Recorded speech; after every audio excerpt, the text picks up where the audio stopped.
Welcome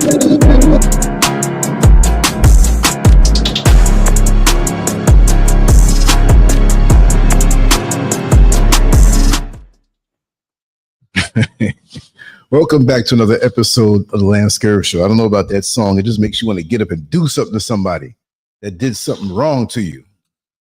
You know, sometimes music is not a good thing. Sometimes it amps you up too much.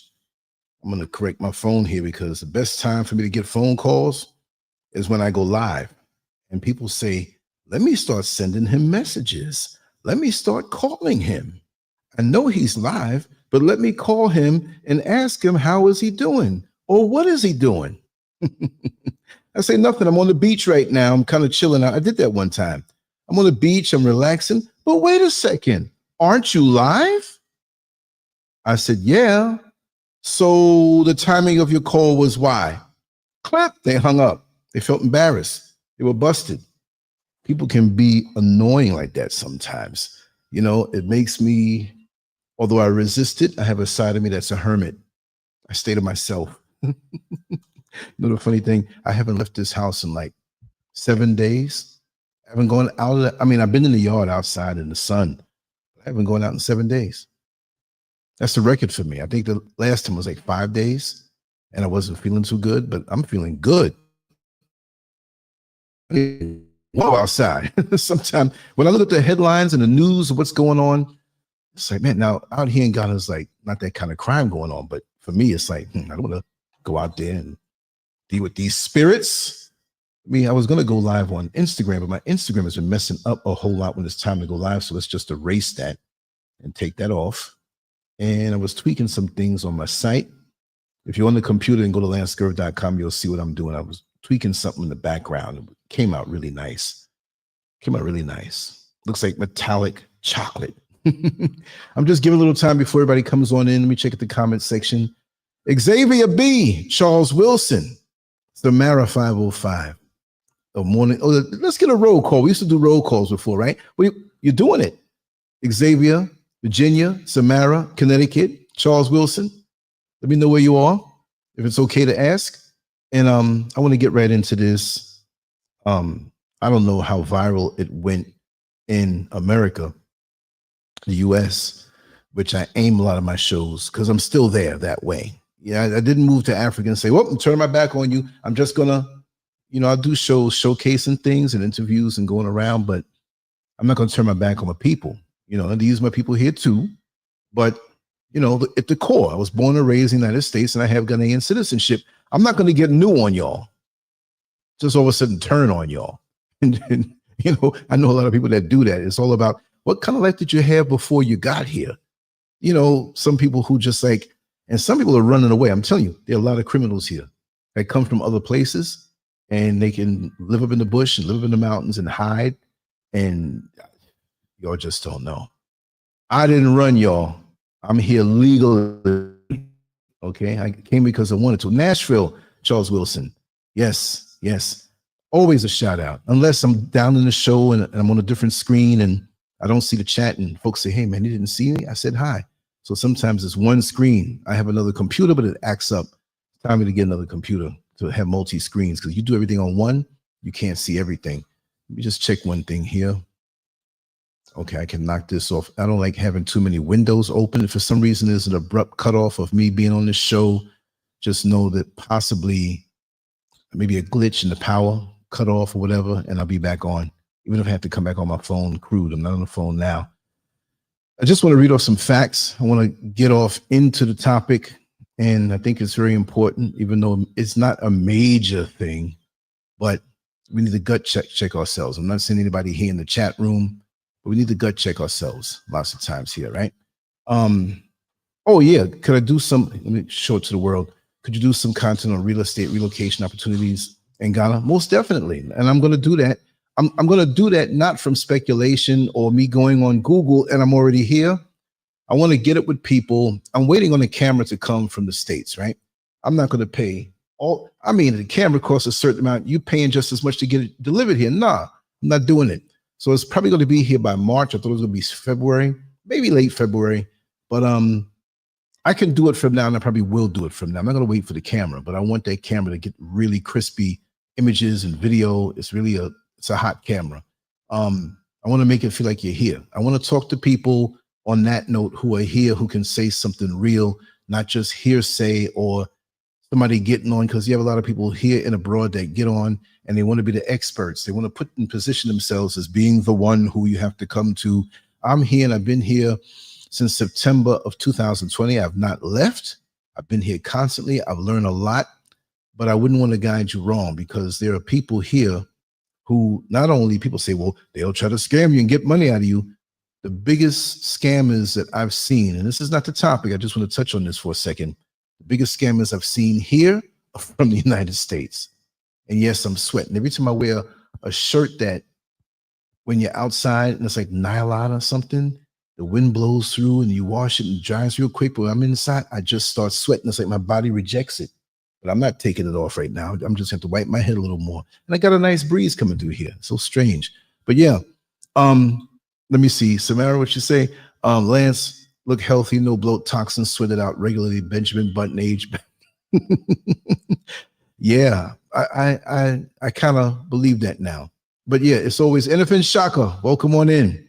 I'm glad you're here. I'm glad everybody's coming on in, and I want to powwow, and I want to do regular shows. Like I said, I was doing a lot of work in the house, and the irregular times I was going on, or just doing uploads or moving stuff from here to there because somebody has to get here, has to get there. It was really a hassle for me, but it was necessary. And now I can't be touched because it's the rest of the house is going to get worked on. So from now on, we can do regular stuff. Just not a suggestion, but suggest to me, when would you like for me to do a morning show? Going on East Coast time, with just the dominant amount of people that watch the show, not to throw off in any other time zone, but with 8 in the morning, 9 in the morning, 10 in the morning, what do you think? You don't have to tell me now, but just drop me an email or some type of communication. Let me know, or in the comment section, just do that, because I want to regularly do that, because I'm 5 hours ahead and sometimes 4 hours ahead. So it wouldn't be where I have to jump up early in the morning. I can prepare for the night before, get whatever guests on, and we can do that on the regular from Monday through Friday. And of course, wherever I go, my trusty little camera comes with me. So I haven't been going out. Like I said, I've been in the house for the last 7 days, but I go out. I go way in the yard, walk around, get my sun, and that makes me feel like I'm not closed in. I'm good, but I want to. This is a period of I'm crossing every T and dotting every I with everything. So I'm a perfectionist that way, and I hate to admit that because it can be very frustrating. But there are things that I want to have just right in my presentation organically, because it's not like I have a staff of 10 people over there and I just walk in and I put on my outfit and they school me on what I have to talk about and I'm just a talking head. No. And I don't want to do too many videos where the main thing is just me on the phone and crude. I like to make things nice. That's just the way I am. I'm an artist, y'all. I like to do things, right? Speaking of that, I'm going to do some sketching again tonight. But let me put up this banner and let's get into it. And let me bring people from point A to point now on this particular topic by me reading off my notes and a little bit of an article that I wrote. I like to do that. That way I cover every single aspect of everything. Let's speak about the incident. An AI generated image gone too far. February 20th, rapper Sexyy Red sparked outrage when she posted an AI generated image on Martin Luther King Jr. Day. The image depicted her alongside Dr. Martin Luther King Jr. in a nightclub setting, a choice many deemed highly disrespectful. Social media erupted with criticism, and among those speaking out was Dr. Bernice King, the youngest daughter of Dr. King, and a fierce advocate for preserving her father's legacy, as it should be. This is intentionally distasteful, dishonoring, deplorable, and disrespectful, Bernice King wrote on social media. To my family and my father, she reminded the public of the gravity of her father's contributions, noting that he gave his life fighting for civil and human rights. Sexyy Red deleted the nightclub image, but soon posted another edited photo, placing herself in a historical image of Dr. King at the 1963 March on Washington. In this photo, she was shown holding a stack of cash while dressed in modern attire. While the initial post may have been intended as humorous, it came across as tone deaf and dismissive of the importance of Martin Luther King Day. The apology, a step toward accountability. Facing widespread backlash, Sexyy Red issued a public apology directed at Bernice King, acknowledging the disrespect her actions caused. Bernice King graciously responded, thanking the rapper for recognizing her mistake while emphasizing the importance of respecting Dr. King's legacy. This incident highlights a broader issue of cultural awareness and sensitivity, especially as AI-generated content becomes more prominent. While the technology offers creative possibilities, it also demands greater responsibility when dealing with significant figures. The controversy between Sexyy Red and Bernice King underscores a larger cultural issue: the growing disconnect between younger generations and the traditions of respect and decency passed down by their predecessors. As Minister Louis Farrakhan wisely said, "A nation can rise no higher than its woman."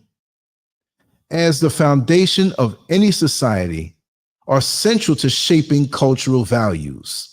However, today's media often promotes hypersexuality and self-indulgence over dignity and self-respect, leaving many young women disconnected from examples of strength and integrity set by cultural icons like Coretta Scott King and Rosa Parks.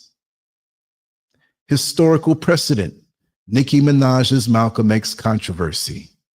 The present-day incident involving Sexyy Red is reminiscent of a controversy from February of 2014, when rapper Nicki Minaj faced backlash for her song, "Looking Ass Nigga."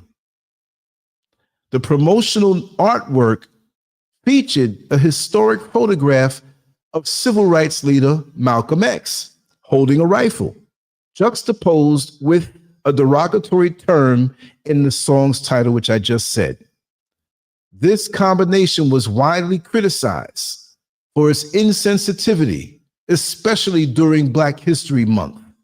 Malcolm X's family expressed their disapproval, which representatives calling the use of the image dehumanizing and inaccurate and tasteless.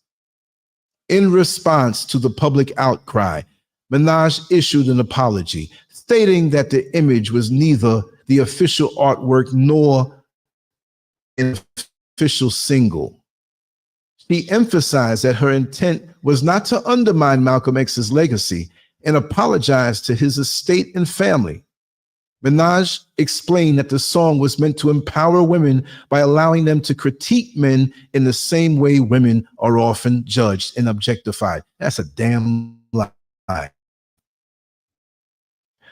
The Sexyy Red and Nicki Minaj incidents highlight a pattern where artists use provocative imagery or references to historical figures as a means of garnering attention. While such strategies can generate publicity, they often do so at the expense of respecting cultural icons who dedicated their lives to advancing civil and human rights. This approach raises ethical questions about the lengths to which artists will go to promote their work, especially when it involves leveraging the legacies of revered individuals for personal gain. You see, let me say it this way, right? You don't see these artists going after cultural and historic icons of other groups, religions, and races, do you? They know better. They know not to do that. They know it's career suicide. That's like walking up to somebody I don't like and punching them in the face as hard as I can, to the point where they're picking up their teeth like bloody chiclets off the ground. And I say, oh, I'm sorry, I didn't mean it. I was just kind of warming up to do a little jog and run, and I didn't see you when I swung my arm so hard and knocked you down and knocked your teeth out your mouth. They know what they're doing, but they know they can get away with it. And this is why when something like that happens, Nicki Minaj is not stupid.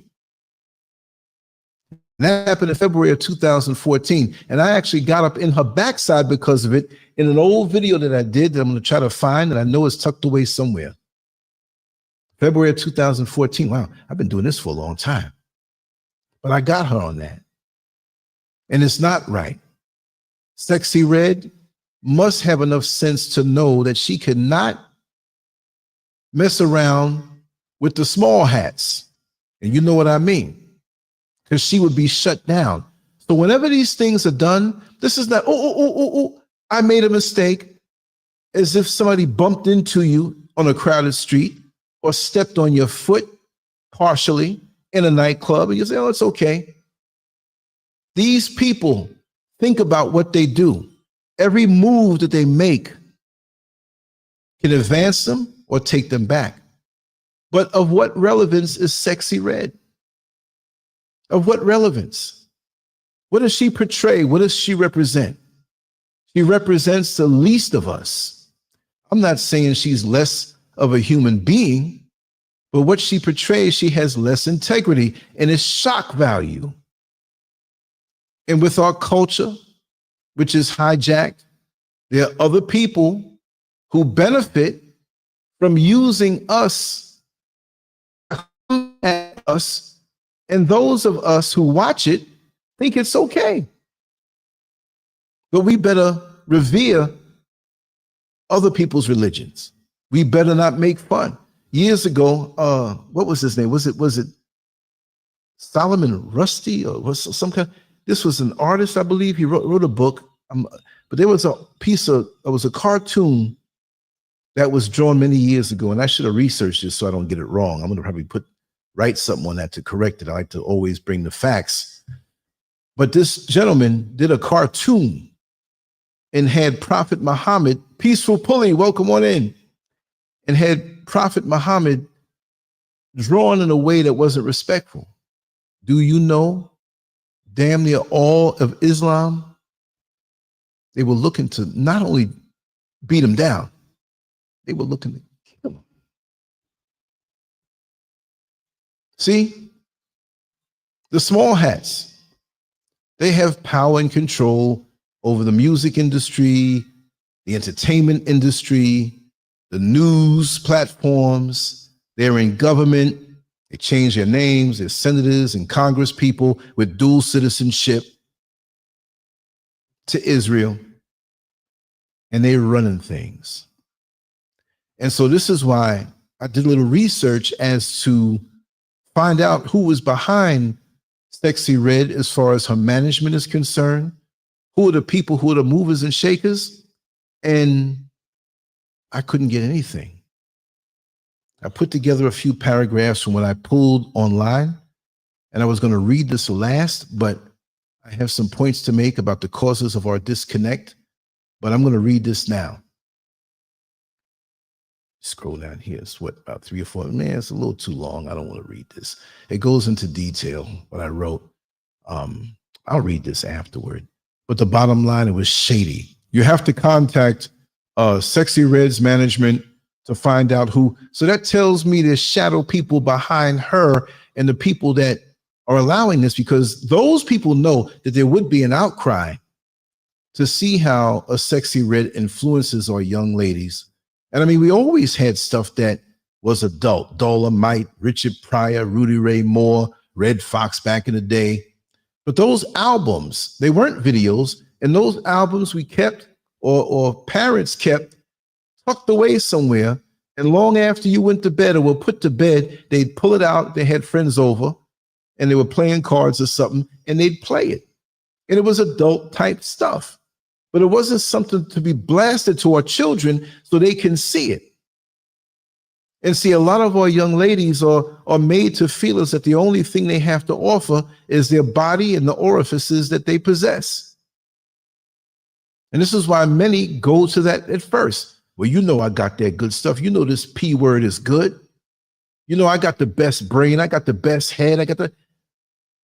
That's biological. That's a bodily function. That's equipment that comes standard. You bragging about standard equipment? Do you have to list it on a vehicle that has AC? Maybe you do. AC, power steering and electric windows. All right, tell me something new. This is 2025. Is that all you have to offer?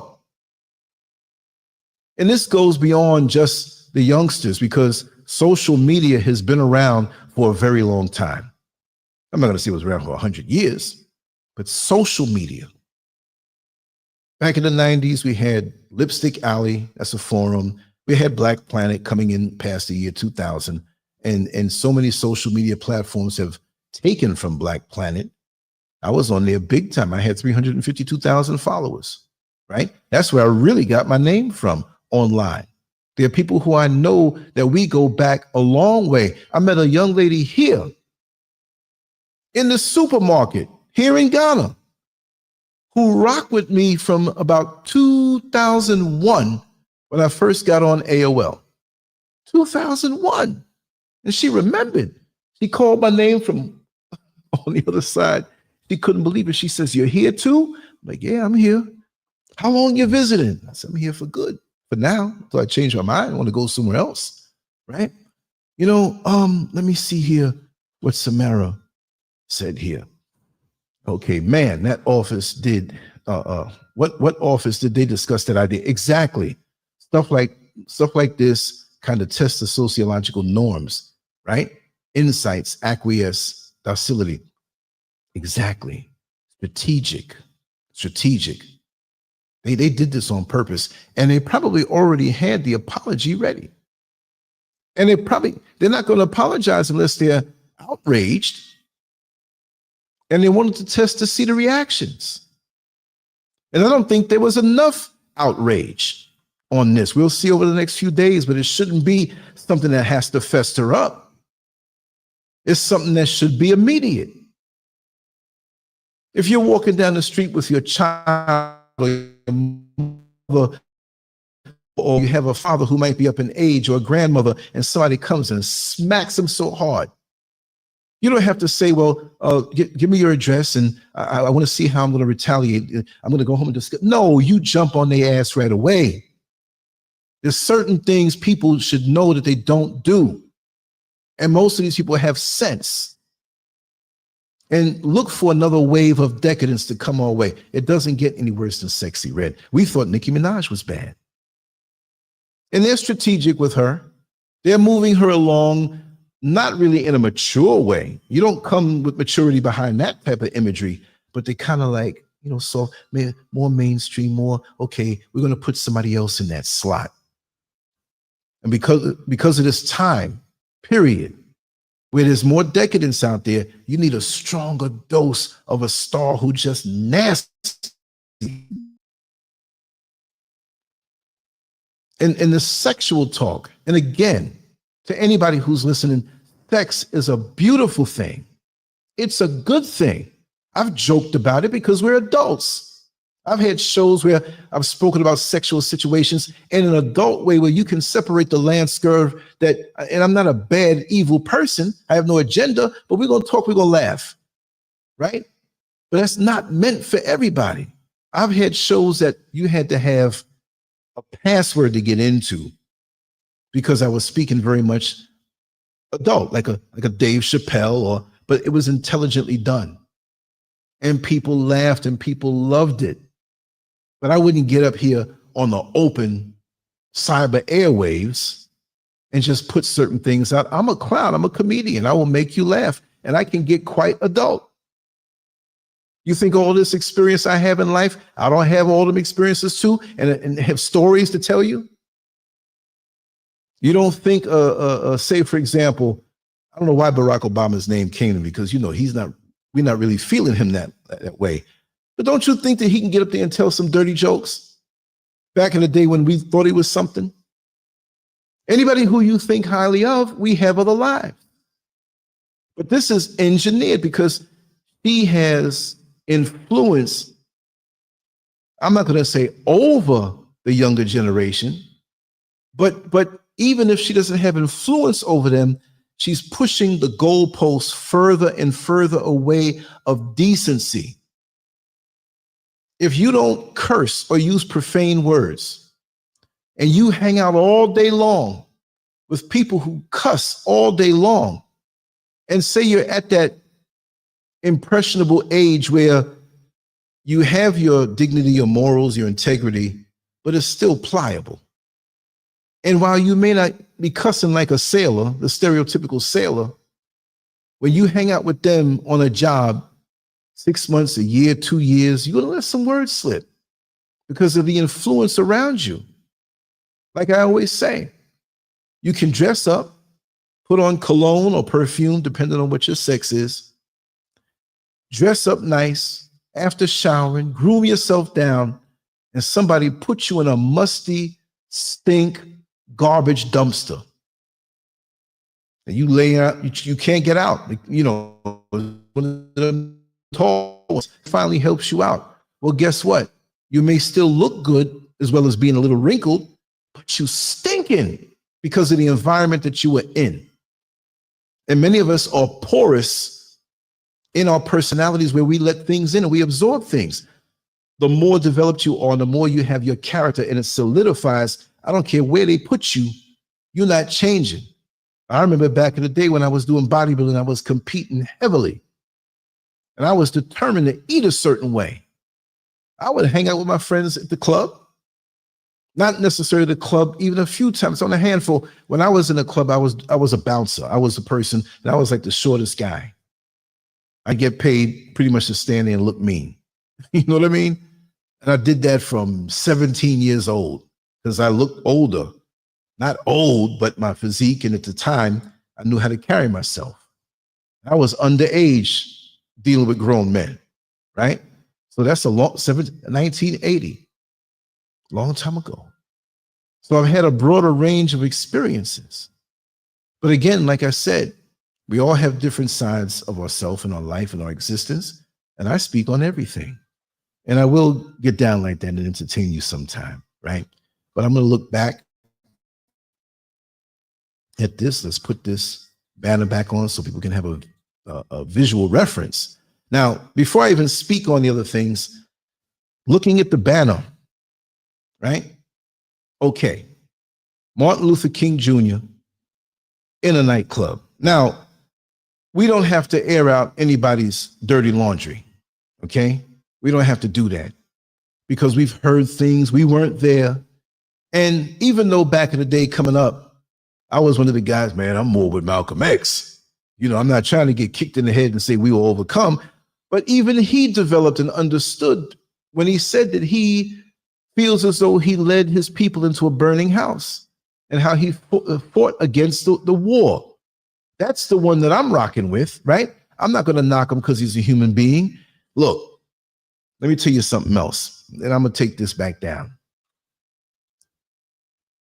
It's been discovered through research, and I trust my friend Angelo. I grew up with him, and he's heavily into nature and still is. About 4 years older than me. We always hung out, and I learned a lot from him. And he told me through one of the shows, and National Geographic shows, whatever, because he has all these facts. Matter of fact, I should ring him right now and make him say it, right? I know what time is it now? He's still at work. And he told me that whenever an animal, not every animal, but in general, he spoke that when they feel the threat on their lives, when they feel as though their lives are in danger, right? They have this need naturally to procreate, to go through, now, if something's running from something with teeth through the wild, it's not like I'm running. So, hey, come over here. Chicka, chicka, chicka, chicka. No, it doesn't work that way. But that sustained cloud of fear and terror that something might happen. And when he told me that, even I was much younger, like, whoa. I said, that's deep. Because I always look at things in a multifaceted way. He said, well, what are you thinking? I said, well, look at us. And I might have been 13 or 14 when I said this. I said, look at us in most Black communities in the inner city who are, I didn't say it like this. I said it as a 13 or 14-year-old, but I'm saying it now, repeating it, who are under the threat constantly of the abuse from the police, the abuse from each other, the stress of the economy, not being able to get work, not being respected, even sometimes by a woman in our community. We're pushed down, and the media was doing things back then too, not to the degree that it is now. And I said, look at how many Black men who feel powerless, the first thing that they do, I'm not saying all, but understand, I'm speaking about those who don't have the structure in their life. They're not going after anything. They're not using their righteous aggression toward moving towards something. So you kind of feel you got all this energy, but you don't feel right because you don't have any destination. You don't have a sense of accomplishment with your day. See, when I woke up today, I prepared this show, and I did many things here in the house that I'm supposed to do to advance it before we have these guys come back to work in about another month. There's things I have to do. So for me right now, I already have a sense of accomplishment. And also me coming here every day and talking with my family here, it makes me feel good. Because while I like the isolation, it's nice to come down and talk and vibe, even though it's not the same as if we were in the same room face to face. This does it for me. And it always has. I've been doing this a long time. So this is why many of our Black brothers who are youthful and have the energy, the only place they feel as though they have power is with what they have going on between their legs, or their abilities in different ways to titillate and deal with women. And so when I used to drive the bus, and when I was even working in corrections in North Carolina and in Florida, all I did was talk with the brothers. We just talked normal. I didn't say, hello, everybody, I'm LANCESCURV. I'm going to school you on how you should be. But no, because I've made misjudgments in my life and I've learned from them. But we just talking normal. And so after a while, they pick up and say, hey, man, can I ask you something? We talk about life. And I would give them one of my zany ways of looking at life. And they say, hey, man, I never thought about it that way. So after a while, where many would see me in uniform, and because I was in uniform, man, that's the cop. I was a CO, but they call us cops. We're in uniform. We're sellouts. Initially, to those who don't understand, this is just a job. And there are many who acted that way. They wanted the sense of power. They wanted to put the brothers down who were incarcerated because maybe they didn't have power at home. I didn't have those issues. You all know I genuinely like to talk and vibe. I don't care who it is. And so after a while, they didn't see me that way. I'd come in there every day and sit right in the middle with everybody. Some behind me, some this way, somewhere. I trusted the ones who would look out for my back, and I'm quick. You try something, I'm gonna get you. But what they were getting from me was so rewarding because I was genuinely concerned and interested in hearing what they had to say, no matter what their educational level was. Because they're living life, and like I told them, I can be in here too wearing a jumpsuit right next to you next week, tomorrow, for whatever reason. It could be a mistaken situation. So I don't get down like that with the condescending thing. But that's why I've always gotten along. But it was amazing to me that when I would encourage them without giving them the corny, Well, you know, if you go to school and you try hard, you can make it.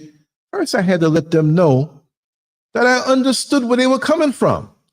I had to let them know that I understood that I felt the same things and frustrations that they did.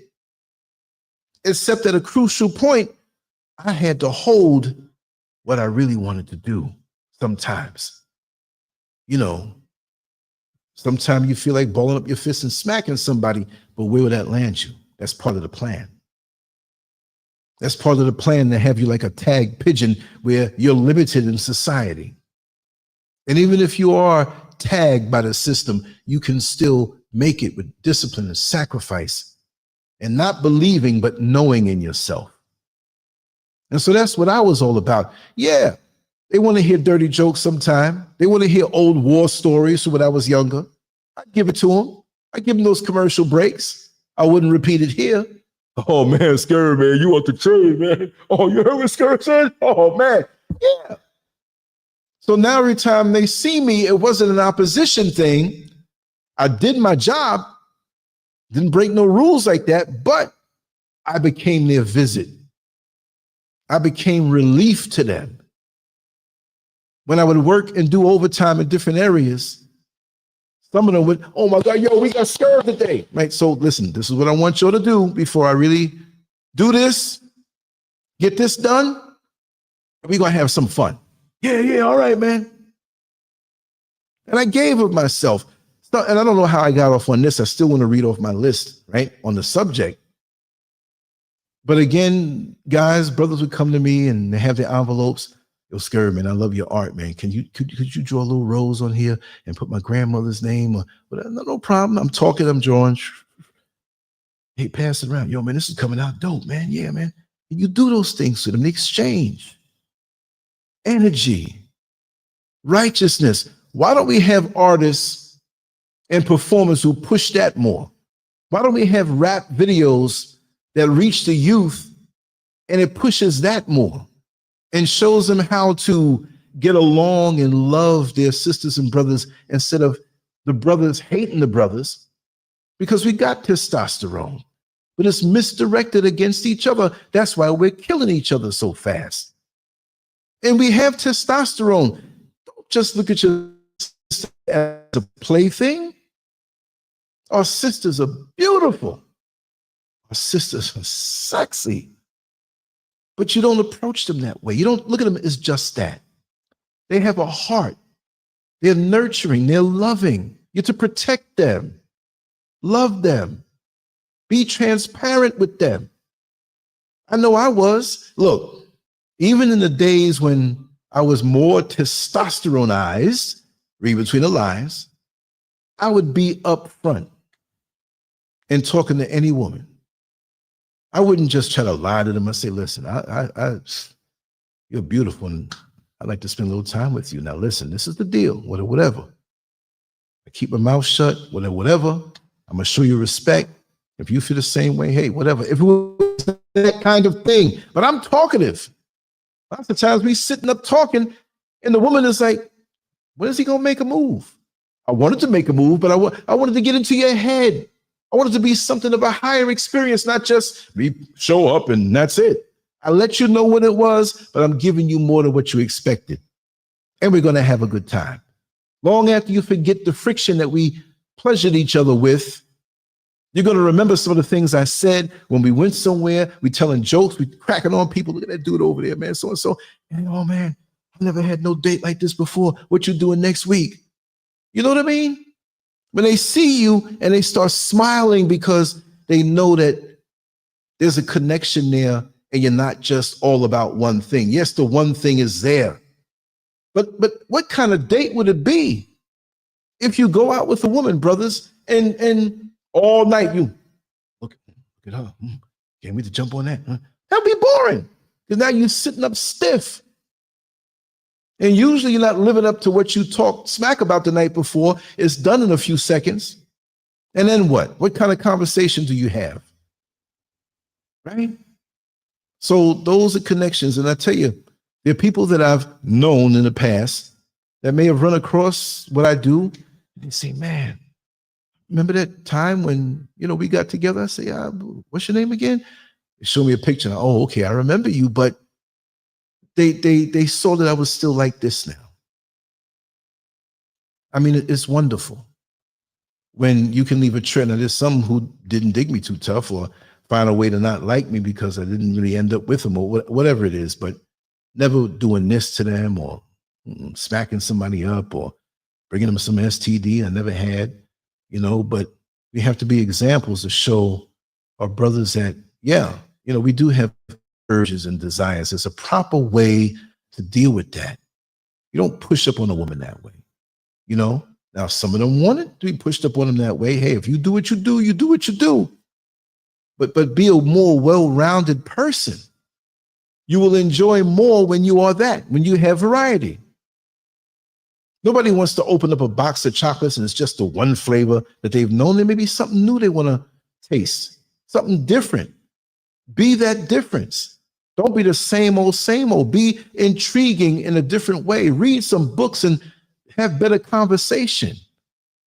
Have different experiences and be able to share it and put the person there and they're like, oh man, I can see exactly what you're talking about. Be amazing because Black man, you are. You just don't utilize it as you should because we're watching all of this stuff and we feel we can only operate in a narrow area. Hey man, well, once I give you a little bit of this thing, I'm going to come on, man, you got to be more than that. Everybody got that. Maybe some more or less, but everybody got that. Yeah, man, I put this tongue game on, I'm going to turn her out. Come on, man. Anybody can do that.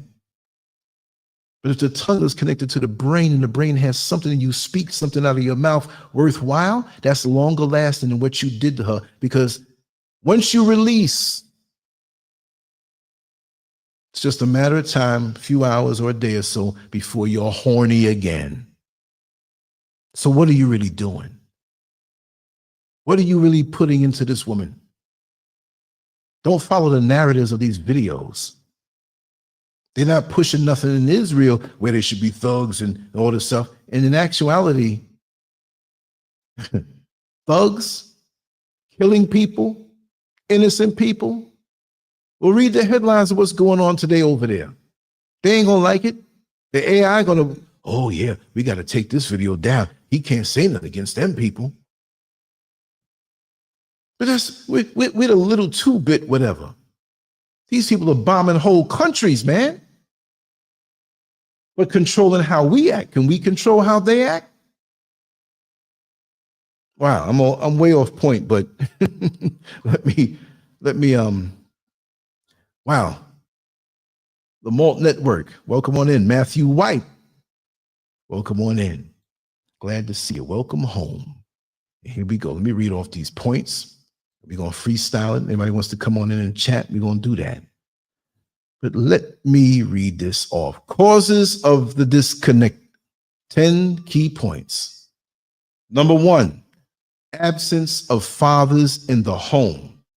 The lack of male role models has left many young people without a foundation of discipline and values. The absence of fathers in the home. Now, let me go more into detail with that. Just because you have a father in the home, is he interested? See, many households have fathers, but the father is not really there. He has no influence. I'm not saying that Black fathers don't have influence. I'm saying that when we speak about the absence of fathers in the home, you can't say, well, they got a father. Well, what kind of father is it? Because I've known some rotten fathers out here that do more damage with their presence than if they were not even there. And in some situations, it's better that they weren't there. I've known many personally. I've dated women, young ladies, all down through the years, and have gotten to know some of the fathers, and they were older at this point, but the terrible things that they did. I know some fathers, and I'm not saying this to say all black fathers. What the point that I'm trying to make is that we just say, oh, the father wasn't there. Well, in some situations, it's good that they weren't. But it doesn't mean that a real father is not needed. We also have young ladies and women who say, I don't need no man, or I don't need any man. That's the diabolic version. And why would you say that? When that brings a righteous man, a righteous, proper father? You a fool for saying that. Now, what you're not a fool on saying, or what you should correct and say, I don't need an unrighteous, improper, immoral, indecent man. But you're speaking from experience, obviously, to be so bitter, because if you had good experiences with good men or a good man, you wouldn't be saying that. So we got to, again, cleanse ourselves and clarify what we mean. Because we say these blanket statements and, yeah, girl, we don't need no man. And it's not just a man for sexual release. Because many of you don't have a dedicated man, but you have that little Pookie or Ray Ray that you leave the door open for at 2 o'clock in the morning. The kids are fast asleep. You frolic from 2 to 5, and he better be out by 5. You need a man for that, but you don't need a righteous man to be a moral compass, to show what an example of a real man should be, so that your young daughters can go out and choose a proper man, because my daddy wouldn't say that, or my father wouldn't say that. I can't mess with him because they have the standard at home. That's the way it's supposed to be. And with the young men, they know how to deal with a young lady properly if the man is leading by example and through the spoken word. Squirrels don't talk, but a young squirrel knows how to maneuver its body from its dealings running around with the older squirrels that they played, and the younger squirrel knew how to run up the tree and jump from branch to branch and use his tail to drop its weight a certain way. And this is play, that's like sparring for a boxer. So when you get in a real situation, a real fight, you know how to handle it. So when the squirrel is running for its life, guess what? It learned from the father or whatever other males that help to be an example to show it how to use its body to get out of danger and also protect itself. So how dare you say you don't need that? Who told you that? Why would you think that? Who's encouraging this? Remember the feminist movement? The white women were just trying to get extra rights, but they never left a man. The black women were like, yeah, we don't need no man now. Plus we're getting the assistance, we're getting money, we got our place. The state became your father. So now there's more and more reason not to have that father, because they meant to break up the black family. Back in the 40s and the 50s, the majority of us were married and committed. It don't mean that father, who may have been doing a good job with the kids, didn't slip around the corner to the neighbor back there. I'm not saying that things didn't happen. I'm not saying that when the mailman came by to deliver mail, that he didn't deliver a little more. He kind of stayed in that one house delivering mail and delivering other things. Things happen. But overall, we had it better and we became the target. Now look at it. If we had families like we used to, families who are together, we know sometimes divorces happen. People make mistakes in their judgment. We know people pass away and we have a single mother and your heart goes out to them. But you would not have no damn Sexyy Red running around here. I even hate to say she's sexy. I'm not saying she's sexy. That's the name she goes by. That's the product of our breakdown. And the more we celebrate that and let our kids celebrate that, we're going to be broken down even more. But we don't understand it. Titillated by what they talk about all up under the clothes, which again, sex is a gift. Sex is lovely. Whatever is going on between a man and a woman, if you're not forcing them, and you're not hurting them, and you both are consensual with what you do behind closed doors or the backseat of the car, or whatever, I'm cool with that. It's a beautiful thing to bring you closer. But they never tell you that on the videos. You just see butt and breasts and sucking on things and winding up and whatever. And you get the physical aspect of that as a child, as a young teenage boy watching this. And the women are reinforced, thinking, oh, I can weaponize this. I can get money out of these guys with this. And you're going separate. And you find yourself now as an older woman, the Sexyy Reds of the world, really frustrated when that weaponized sexuality is fading. The breasts that challenge gravity are now good friends with your knees. The weight is coming on. I'm not making fun of people. I'm just saying, if you invest so much into that, it's going to fade. I was a handsome young man when I was much younger. I don't think I'm bad for almost 62, but my mind is not in that. My mind wasn't in that when I was younger and people, oh, he's so handsome. I never thought like that. Yes, I am. I never thought that way. My parents taught me that you don't emphasize that. You take good care of yourself and you should be able to preserve yourself a little longer, but the weight of your mindset, the weight of your mission, your life should not be that. So now we have these young girls now, and the selfies and the filters and all, and then we want to get likes and whatever. We're making ourselves stagnant.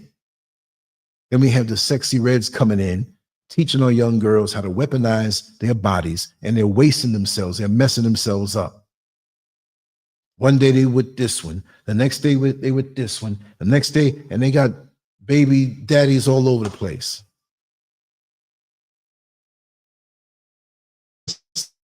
We come in sometime because we can be lied to, or ladies can be lied to. Mommy, I thought he told me he loved me, and I did it with him because I thought it would. Yeah, okay, we grant you that. Let me tell you how these guys can be the ones who are wayward. This is why fathers need to be around. I don't need no man, but your daughter's out screwing half the congregation of the church, the baseball team in school, all the neighbors, all the old men getting it. But you don't need no man. You need a man. And that man needs to be seen with your daughters and your son. So when these men have a thought in their head, when they see your daughter developing, they see a big, strong man loving on their daughter, taking them around, protecting them, giving that look. Now, you may have a thought in your head, but when you lock eyes with the father, hey man, how you doing? What's going on? How you feel today? You're like, oh no, I know that man will kick my ass if I even try to do anything. But when no man is around, and that's by design, how dare you say you don't need a man? You don't need a wayward, low vibrational man. You need a real man. And sometimes for many of you young ladies, I'm gonna give it to you, the real man is too corny because he's working towards something. You want the playboy, you want the play guy, you want the play guy to jump on you and jump off, deposit sperm inside of you and run away. And this other brother's depositing money in the bank because he has a dream of marrying somebody worthwhile and having a house which is going to be a home because of you. But you don't need no man. And you get older and you see the women who made the right decisions. And they may have a child or two, you know, I mean, it's hard. Sex, being horny and needing to be held and whatever, that's a strong force. It's not even just this. But to be held, to be respected. And for the fellas, it's not about just getting some backside. You get a woman who really respects you and cares for you. I'm not saying a woman has to be subservient and, oh, I'm just going to be in the kitchen and I'm going to clean the house and all this stuff. But you know what? When you do that woman right, and she knows that you love her, and she knows she doesn't have to worry about the bills being paid, and she knows that she doesn't have to worry about somebody breaking in and hurting her or the kids, that she has a protector, she'll do damn near anything for you. and you won't have to ask. She'll be asking you, how can I please you, honey? Because you're pleasing her, securing her, providing for her, and protecting her. Things that the state has booted you out of the way and taken over. So that's why she says she doesn't need no man. But be a righteous example and let her see what a real man is all about. She wouldn't be able to help herself. Her other girlfriends who think the same way, girl, you said you don't need no man. I see you loving up on this one. You didn't cook for Ray Ray and Pookie and Rusty and Kirby. You got them out by 5 o'clock after you got in the morning, after you got that good long D that they gave you. Yeah, but this one's different. This one talks to me a certain way. This one has exposed me to different things. This one isn't on me for sex, but I give it to him because he earned it. I don't need no man. Black fathers not around. Well, you don't want a wayward guy around you. Look, I'm gonna tell you something graphic, but I'm not gonna say it in the graphic way. I dated somebody who, there were several sisters, several brothers, and it was almost recreation that I found out that some of the sisters and brothers, that they were in their 20s on up, high teens up to in their 30s. The parents were married for a long time. And the mother was, I hate to say the word religious fanatic, but she doused her pain in religion and just lost herself in the religion. Looking back at it, it wasn't about spirituality. It was just, I'm going to church on Monday, and a Wednesday prayer service, a Thursday we help out, and a Friday, and then we Saturday and Sunday now, and all day Sunday. Many of us in the Black neighborhood, and many of our older women, and some younger, have major issues, and they will throw themselves into the church and get into the whole emotionalism. And Jesus, I'm not saying what you believe in is not real. I'm saying that you're using it for something else other than what you should be using it for. Any religion should be like when you have a broken leg and you have crutches and you walk on the crutches. When the leg heals up, do you still walk around with the crutches? You throw the crutches. I'm not saying throw religion down. What I'm saying is that it should bring you to a higher level of spirituality. Like I said, you don't see an airplane never leave the ground. Flight 507 will be arriving from New York to New Jersey in 3 hours. What? New Jersey's right next to New York. Oh, you just gonna taxi down the road with your wings out? You're supposed to go higher. When you're a lawyer and you first get out of law school and you try, whatever case it is, family, criminal, whatever, when you first come out and you have your first cases that you're representing somebody, all these things that you learned in school and all the books that you have, you've internalized the concepts. But there's certain statutes and laws and things that you got to remind yourself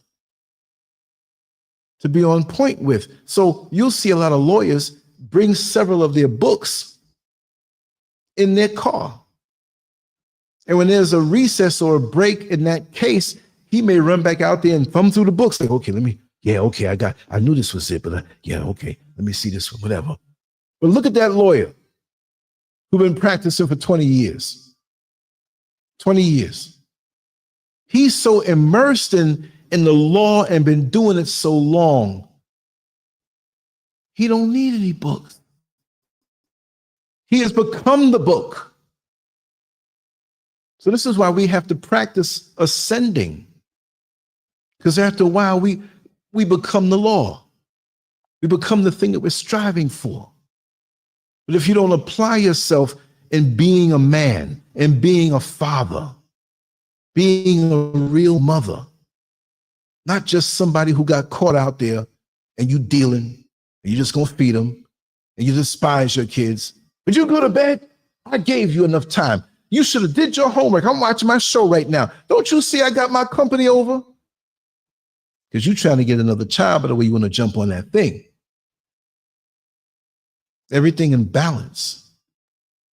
But this mother of the woman that I dated long time ago, late 70s, early 80s, and there's a lot of overlap going on there. So I wasn't a saint myself, but this was kind of like a little bit of time. The father wasn't allowed to sleep in the bed with her. The father had a cot at the bottom of the bed. He was in the bedroom, but he wasn't allowed to be in the bed. The father was a drunk. I'm not even gonna be nice about it. Man was a straight drunk. You know you were drunk, but you're not even drinking and you smell like liquor. You're not even drinking.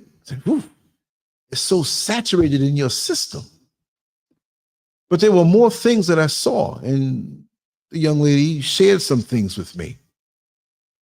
And that whole neighborhood knew it's out there already. So I'm not going to say anything to identify them or put their business out there. It's already out there, but I'm going to say some things that I know that a lot of people don't know to show you how bad it could be. See, the mother was a Christian, and she carried us, a very nice lady, but she didn't want to deal with the pain and the situations in that house that the father was causing and the damage that he was doing to those children. So how good in her case was being a Christian? But she ran that down more than getting a frying pan and busting him upside the head. Now, that's not going to change things, but symbolically, what I'm saying is that I have more respect for a person who may not claim all of this other facade of religion to protect their children. He ran through several of those children. He ran through all of the boys. And I don't think he ran through any of the girls, but attempts were made. But the uncle, the father's brother, was hot on trying to get with his nieces. I saw a lot. I don't miss anything. I remember my old girlfriend's sister was walking up the steps, and the uncle found himself at the bottom of the steps trying to look up the dress and said to the father of that daughter, "Oh man, she really developing nice. I can't wait to see her when she's about 25 years old." And the father, "What? I don't care if you my brother or not. Breaking your neck. And they ain't gonna find you." Well, what made him so comfortable to say that in front of the father? Well, of course he was comfortable. Look at the response of the father. Those people there don't need to be fathers in a home over no children.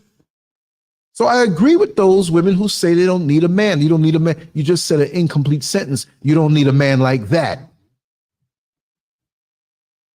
You don't need a man like that.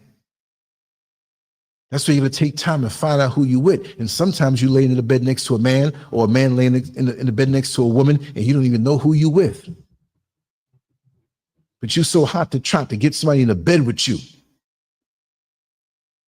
And usually there are many men who have their sex game on point so much because that's all they have. That's all they feel they have. So when they get up inside of you and get in your bedroom, they're going every orifice, every this, every nerve into you. It blurs your judgment. And maybe that guy you dated a year before that really is humble, maybe he's not as well endowed, and maybe he don't really know what he's doing as much. You can teach that brother. Take time. But he may be so good in every area of life. And you don't notice it right now.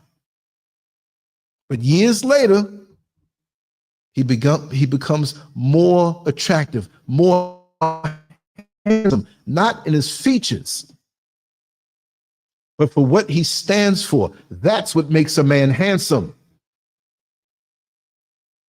But too many of us are walking around with an immature mindset to know the difference. Because a real man will get the job done and have you sleeping good at night, not just because of sex, but because of the stability that he gives you. So let's clarify that, ladies. When you say you don't need a man, or the way many of us say it ironically, I don't need no man. Really, really and truly.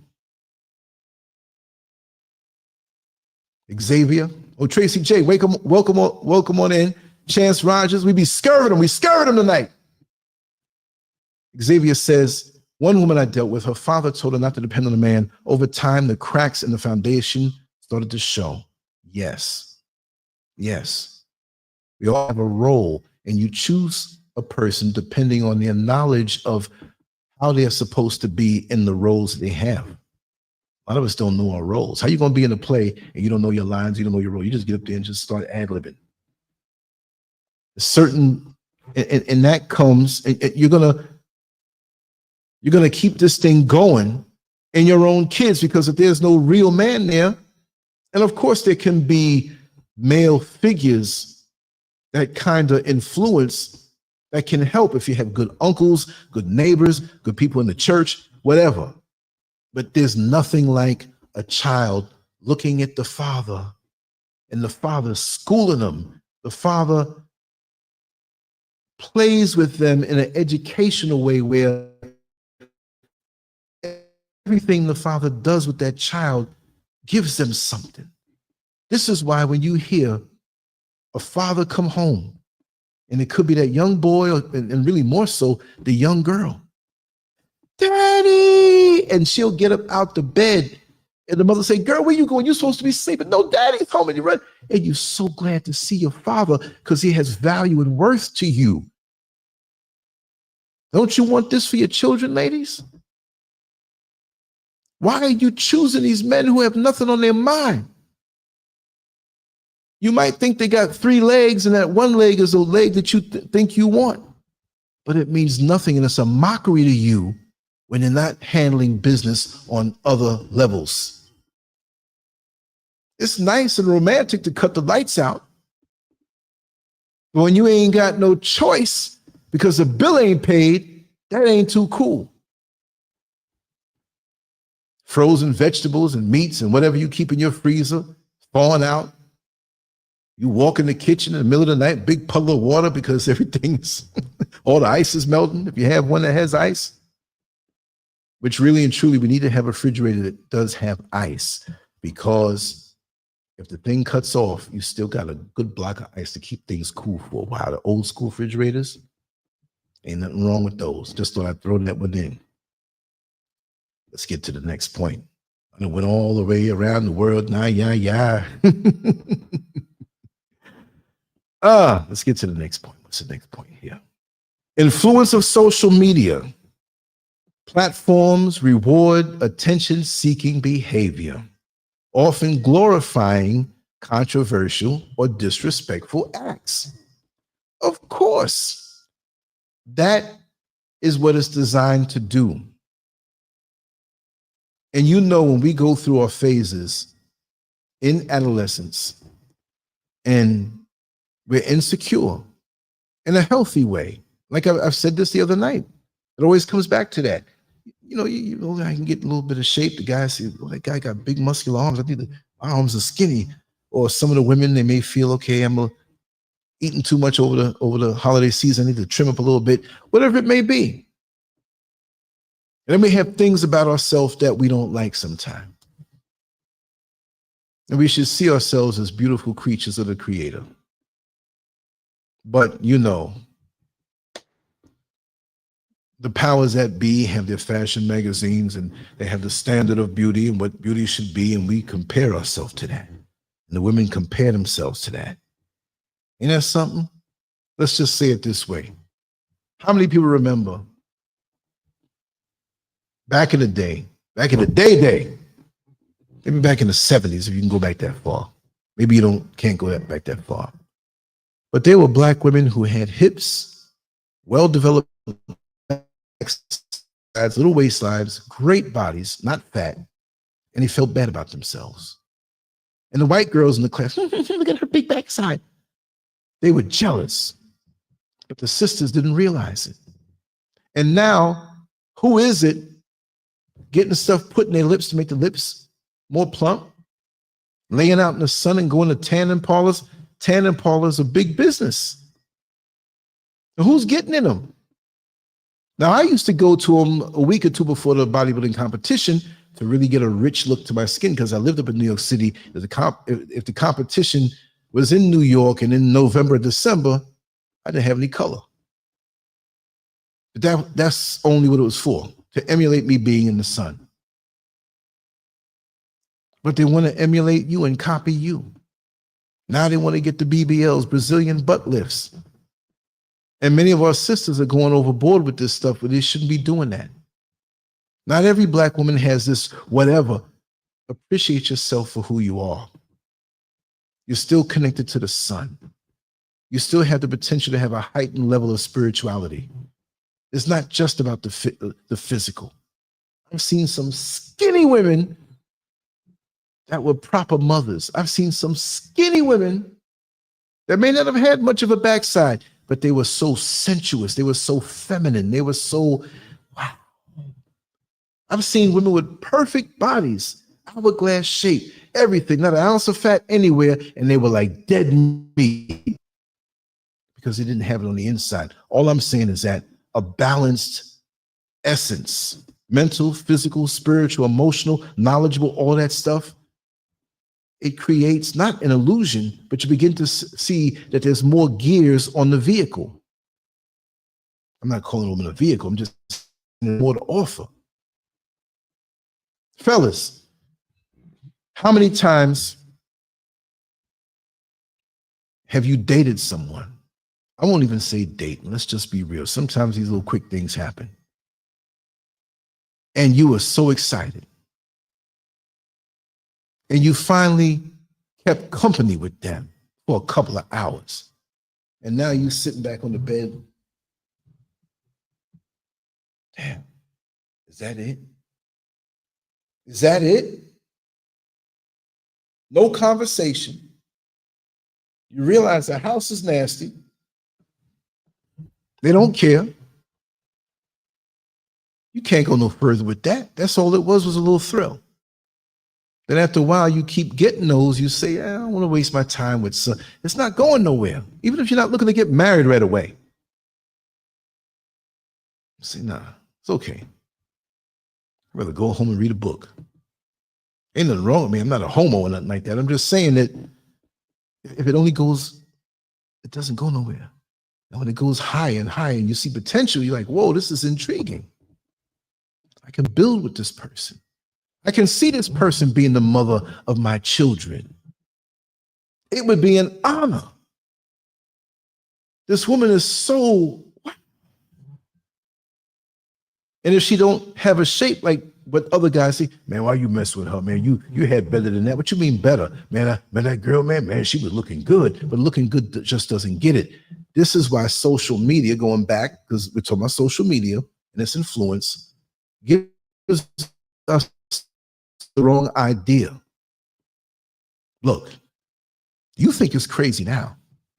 If we don't get a handle on our children and our youth and the ones who are already in their 20s and 30s who are intoxicated with this thing, because really and truly, look at it this way. Let's not even go back to the 90s. Let's just go back to 2005. I think it was 2005 with Facebook and YouTube. It was 2005 for sure with YouTube. If it was 2006, I'm still going to say 20 years. For 20 years, this stuff has been around, connected to a smartphone. So those who were born in 95, they were 10 years old when YouTube came around. 10 years old, you're not really, let's just go back to 1990. Now, even before that, you had MySpace. So that was the precursor. So you might have been 12 years old and 15 years old. So if you're born in 1990 and this is 2025, so you mean if you're 35 years old, you grew up, not from birth, but you grew up in social media and its influences. And you see how the world is now. And you see they're sprinkling this thing but more powerful, not powerful in a good way, more powerful poison than ever before. So what you think the world's going to look like? We're like a runaway train with no brakes. We're like a boat going up the creek with no paddle. What you think this society is going to look like? And we got all these diseases going around. It doesn't shock us anymore. We here in Atlanta, the HIV levels are so sky high. In Houston, it's so sky high, and across America and across the world. But we're so stimulated by social media and looking at bodies and carnal and whatever, we dive into the pool of poison. It's like drinking a bottle of poison because it looks good. A glass of poison. Ooh, it's pretty. It looked like raspberry. Let me drink this thing. And it's poison. Boom. And you out. We didn't even know what we're looking at.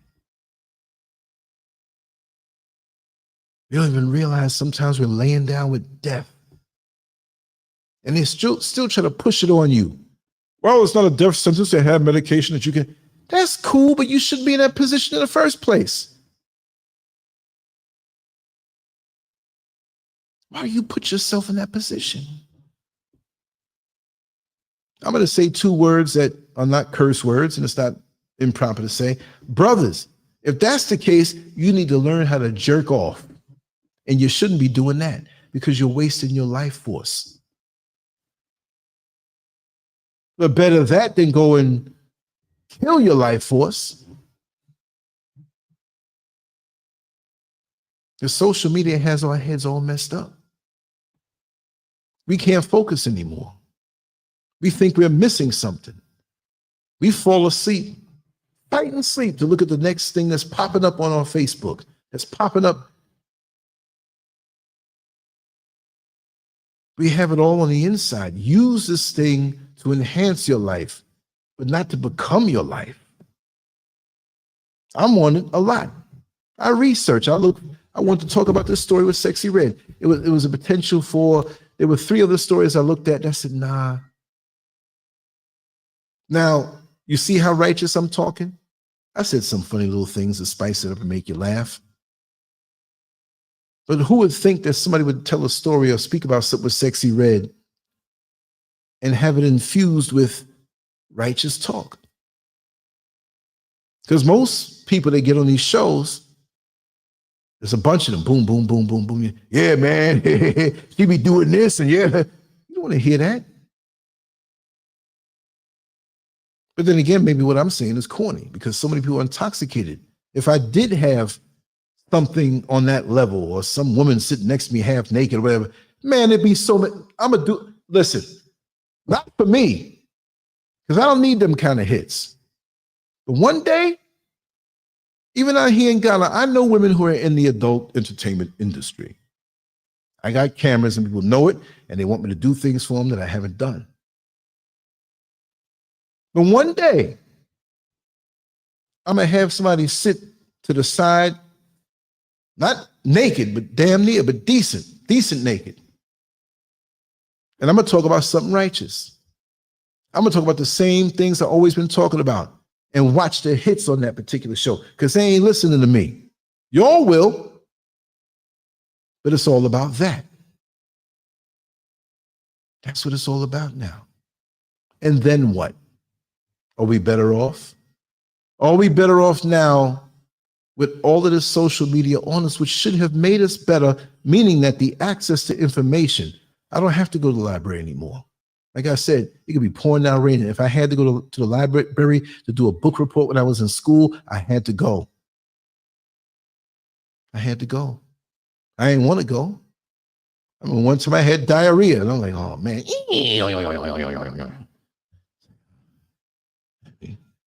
Burn up some bread, toast up some bread, and burn it up. I hope it could just clog everything up, but I got to go before it closes. It got dark. My stomach was still messed up. Here I am. I had to go. Every block, every other block. Pull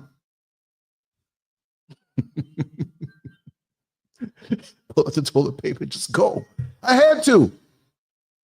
We don't have to deal with that no more. We lay in the bed and just think up stuff. Let me learn about this. Let me learn about that.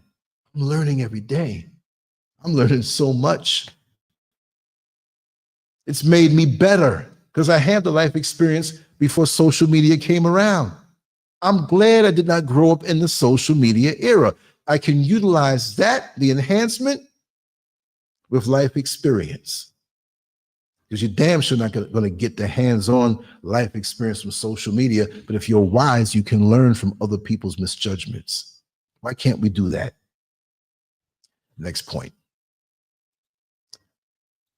Okay, where are you? Erosion of cultural traditions. With less emphasis on passing down cultural values, younger generations are detached from their history.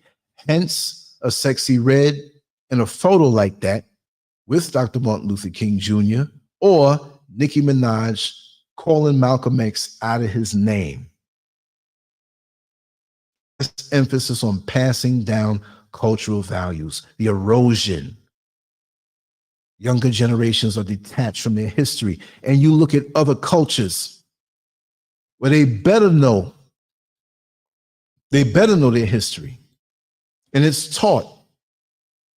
Those people don't sit their kids down in front of the TV or give them a computer or phone and lay in the phone because the kids are going to go to where they want to go.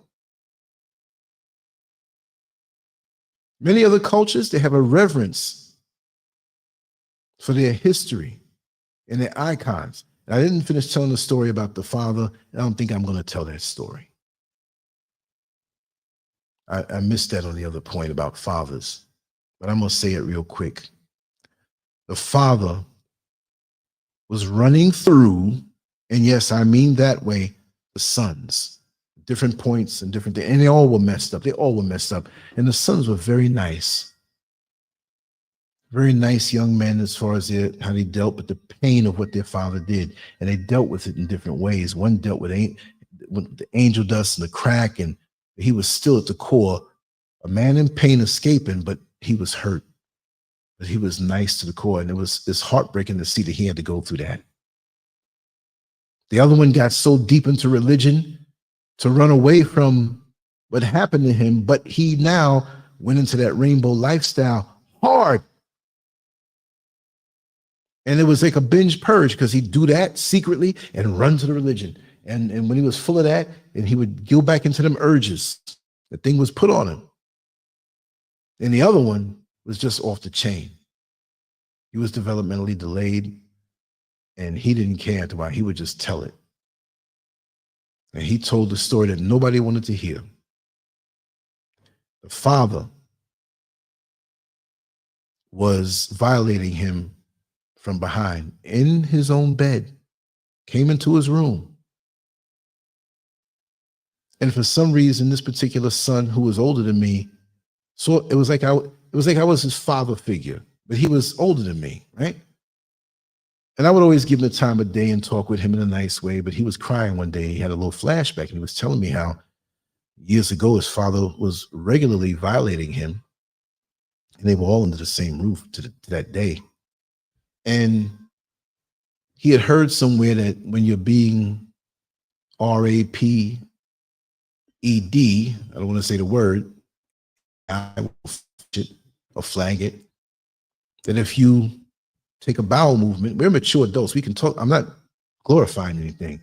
You take a bowel movement, if you're being done the R word, that pretty much will make the person stop, because that's too much. Wouldn't you believe? And he told it almost like a joke, because that's how he dealt with his pain. So he spoke funny because he had those issues, being someone who was developmentally delayed. And if you don't know what that means, back in the day, we used to call it retarded. But even he had a good heart. So he told me that he did that on himself. And the father was on top of him saying, you think you're going to stop me? More lubrication. Ha, ha, ha, ha. Yo. But you know what's good? What happened to the father? I don't want to say it's good for somebody else to catch something or have something, but his testicles, he had cancer there and they had to be cut off. See, sometimes you get it right away, and sometimes it takes time. And he was heavy into the alcohol and just, he was evil. And his own brother was lusting after his own daughter. His brother was lusting after his daughter. So evidently they grew up like this.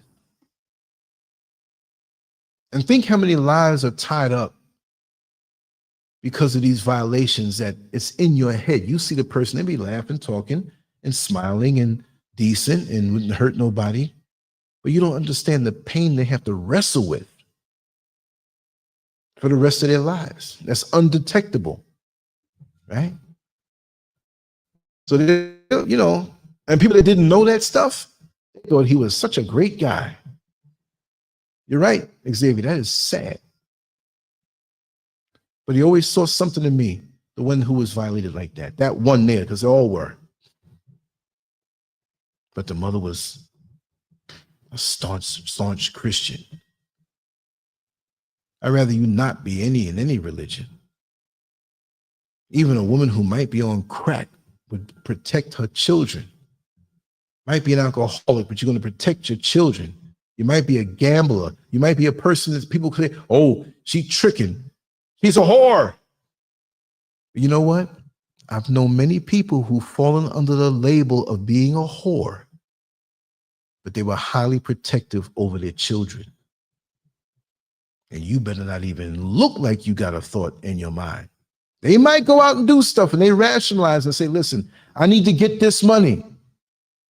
And when they got that money, it wasn't for a brand new car. There's one that comes to mind. Good friend of mine. Good friend, lovely person. But she went out there and got that money that way. Put her daughter through I'm not saying you have to do this. What I'm saying is that look at, sometimes we see one aspect of a person say, that's what you are, that's all you could be. And you never know. And I know what she went through. I know why she's doing what she did. I know the pain that she went through. And you know what? I'm not knocking her. Life is not easy. And social media is putting things out here and disconnecting us from our lineage and how we should carry ourselves and how we should be as people. It's like that, you know, when you have an angel on one shoulder and the devil on the other side, and we know that's not real, right? Like that. But it's that little devil always come a little further, do a little more. And our young kids are just being led right off the precipice. And they fall into the disaster of social media. Don't give a damn about you. Don't give a damn about you. Let's hit the next one. Hypersexualization in media. Black women are frequently portrayed as objects, overshadowing narratives of empowerment and strength. Of course they are, the way it is now. Don't we see it? They're portrayed as objects, and many, as far as I'm concerned, accept this. They accept being objectified on a sexual level. They even feel, those who are not taught, they even feel truly empowered. And they will get even angry with you if you don't seem to wilt under that power. You have some young ladies who they're in pain for different reasons. And they made up their mind that I'm going to use this body to make money. I mean, they may not even be straight prostitutes where, oh, how much? Could you do this for me? Tell me how much it costs. Not that kind. And I'm not blaming women. I'm just saying what the results are in our society with a lot of our young girls. They may not have anybody they can talk to. They may have been violated, even if it's not physical, emotionally violated, mentally violated. And they have no sense of power. And they see this hypersexualization going on. Oh, really? So now they put themselves out there, from being a prostitute all the way back into just being a person trying to get a little bit extra out of these men because I know what they want. All they want just one thing, and they want to leave you flat. Ain't no good men out here. See? That's that fatherless thing. Or the lack of a real man. I'd rather have your brain cells remember the righteous things I told you as opposed to dipping my wick in your panani. Friction, chicka, chicka, chicka, chicka, chicka, and done. I'd rather you remember me by the way I made you feel with my words, or if I shared something to you that you can use in life. Like the old man Julius who came and said, listen, after a while, you're going to really enjoy being to yourself. Whatever. That was phenomenal. Didn't realize it then. So I want to be that guy to leave something to somebody that long after I'm gone off this level or in the physical body, we have to be able to pass these things down. What are we passing down?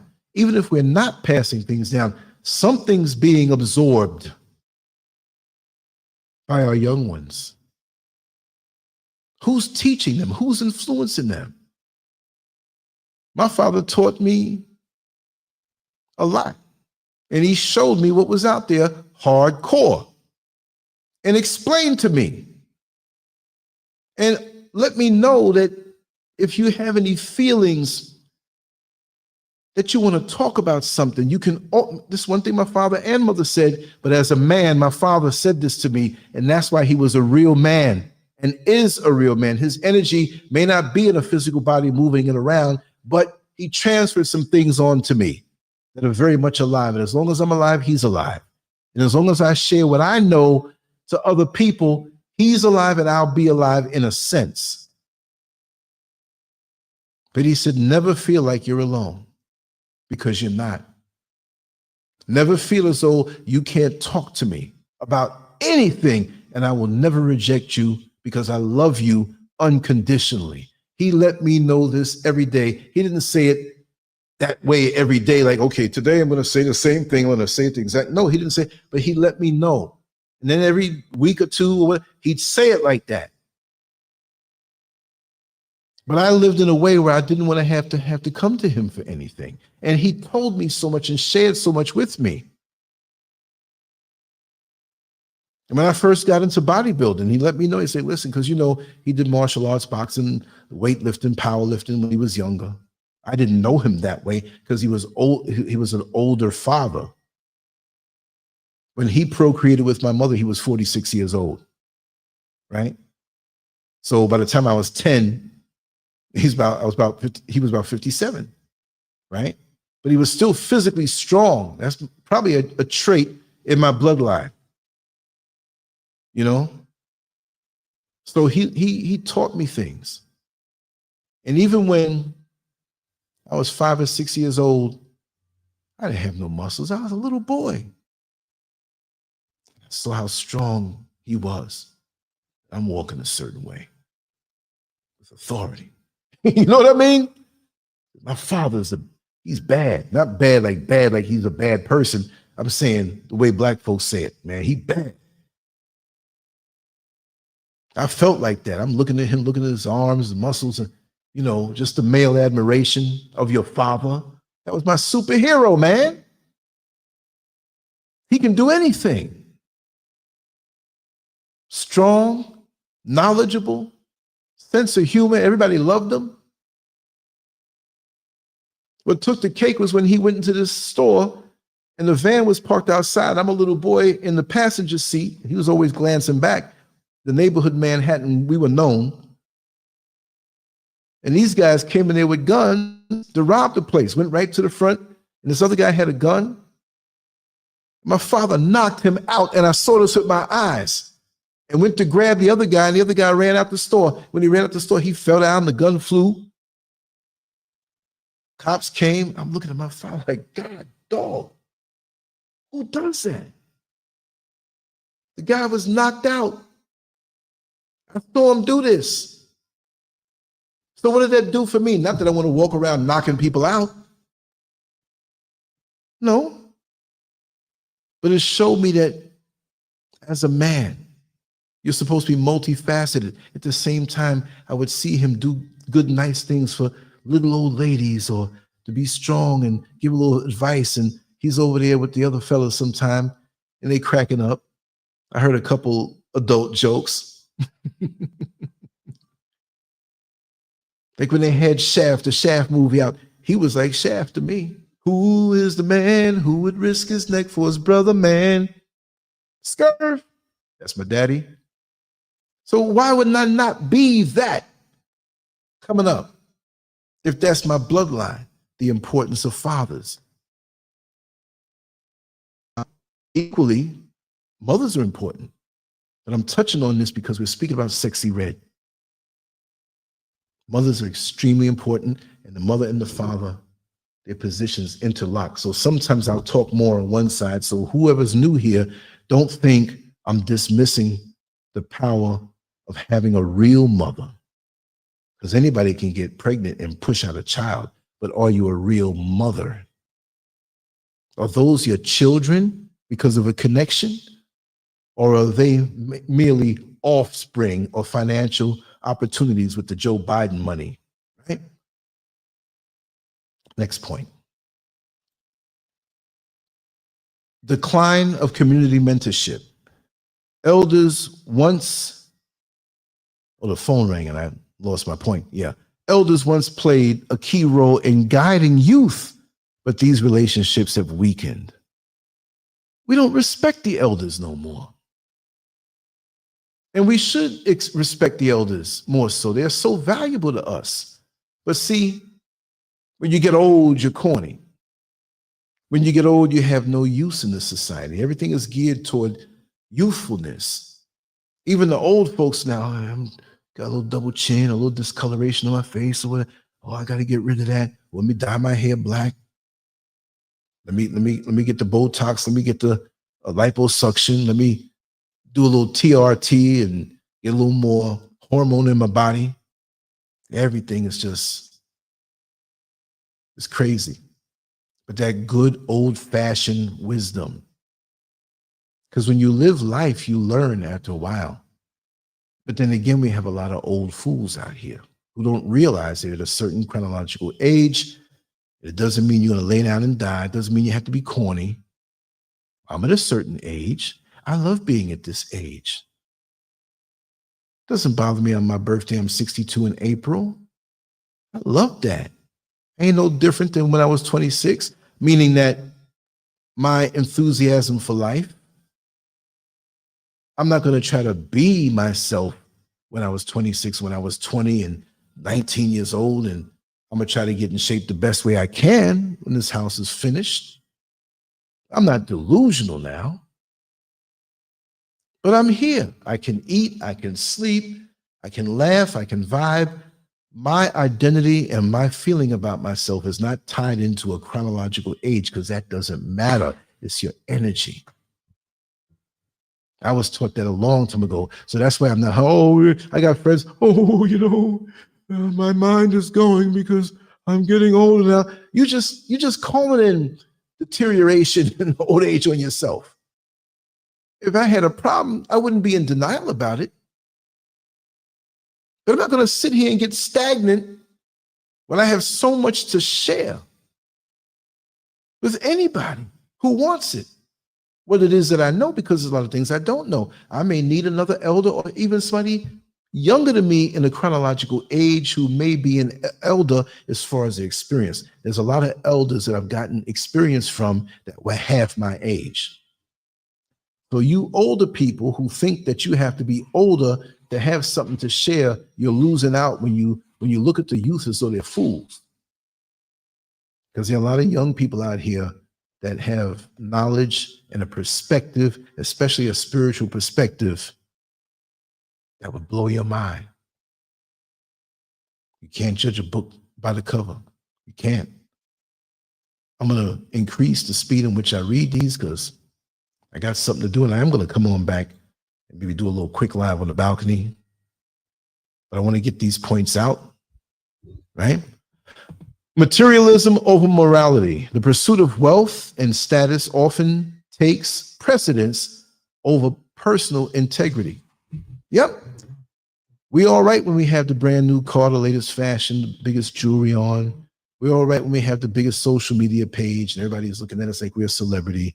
Materialism over morality. I know people who they push that first. They push that first. Like they can't enjoy themselves when they go out. They can't. As soon as they get an angle on this luxurious hotel in the pool and somebody famous over there, here they go. Gotta catch that picture. Like they're always armed. Like, to be ready for social media so I can show everybody else in the whole world how I'm living. Because I really have no life. I have no identity. I have no sense of self. So materialism. And many of them can't do that.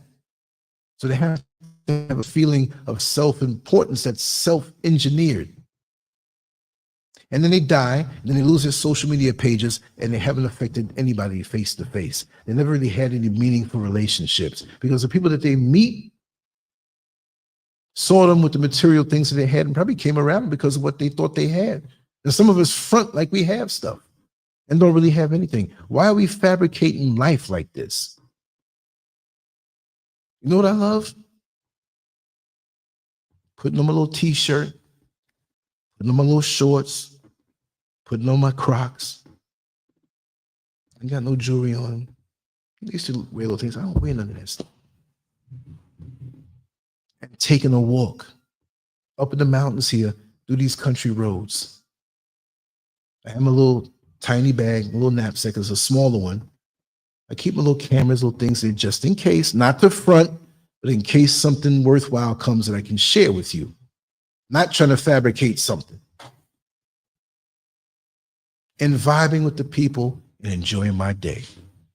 If I don't come back with something, fine. If I do, yeah, okay. I put this show together earlier, and look, we're 1 hour and 42 minutes. Freestyling. I jotted down my points. We're going to talk about them. No big presentation. I'm just sitting here in my house, in my studio. This is my office. This is my studio. I am happy. I don't need nothing else. Miss Scurv, we fixed up the kitchen the way you want to fix it. That's your studio. The master bedrooms and all the rest, you can do. I got my studio. I'm happy. I can create. I can invite people. We're going to do live shows, green screen on the wall, all this stuff. I'm good. That's not materialism. Think I proved myself over these last 24 years that this is what I do. This is an award. This is my craft. I got another table over there I can draw on. Good. There's not enough hours in the day. I hell with a piece of jewelry. I hell with a luxury car. I'd like to get something later on this year. And it might be brand new, right? And it ain't going to be, it might be a Toyota Corolla. It might be a Yaris. All right? Who does that? I just want to get from point A to point B. But the reason why I say that is, oh, you're doing a new car and you just talking about materialism. No. In Ghana, they don't really have a way of checking the history of a used vehicle. You don't know what you get. You get a lot of vehicles that when they took them to a mechanic that wasn't an official dealer, they'll go in and take your transmission and replace it with something else. You don't know what you're getting. So at my age, if I get that vehicle, it might last until I'm not able to drive anymore. I don't care about, well, I'm rolling up in this. I don't care. I've had every type of vehicle. I've had luxury vehicles, trucks, vans, station wagons, subcompacts. There was one time I had 4 vehicles. Not because I wanted them. I got a deal on one really, trouble. I got this Volkswagen Jetta, this Lincoln Town car. I had a Chevy van, and I forgot what the 4th one was. I was driving only 2 of them. Man, how many cars you got? I wasn't trying to flex. It just happened that way. You get a good deal on something, you're like, oh, I'll get it. I don't really need it, but I can flip this and get something. This was a long time ago. I'm a righteous hustler too. I get the job done.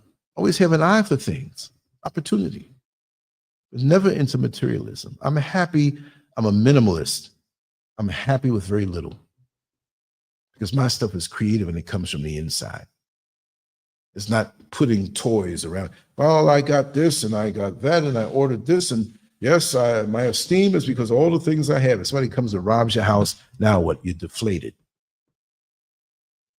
And there's nothing wrong with enjoying nice things. If you see something that costs a certain amount and you work for it, you're not cheating anybody, well, go for it. What's wrong with that? But don't tip the scale where that's all you about. And you miss out on life's lessons. But you don't want to do that. Let's go down a few more. Normalization, and this is very important. Normalization of disrespect. Pop culture often trivializes or mocks icons who fought for freedom and inequality. Yeah, and it's usually us who gets it. It's usually the Black African icons who get that disrespect. And it's normalized. And since we have a disconnection from knowing our history, it's easier for us to do that. But like I say, we got sense because we don't do that to anybody else's icons. Oh no. Oh no.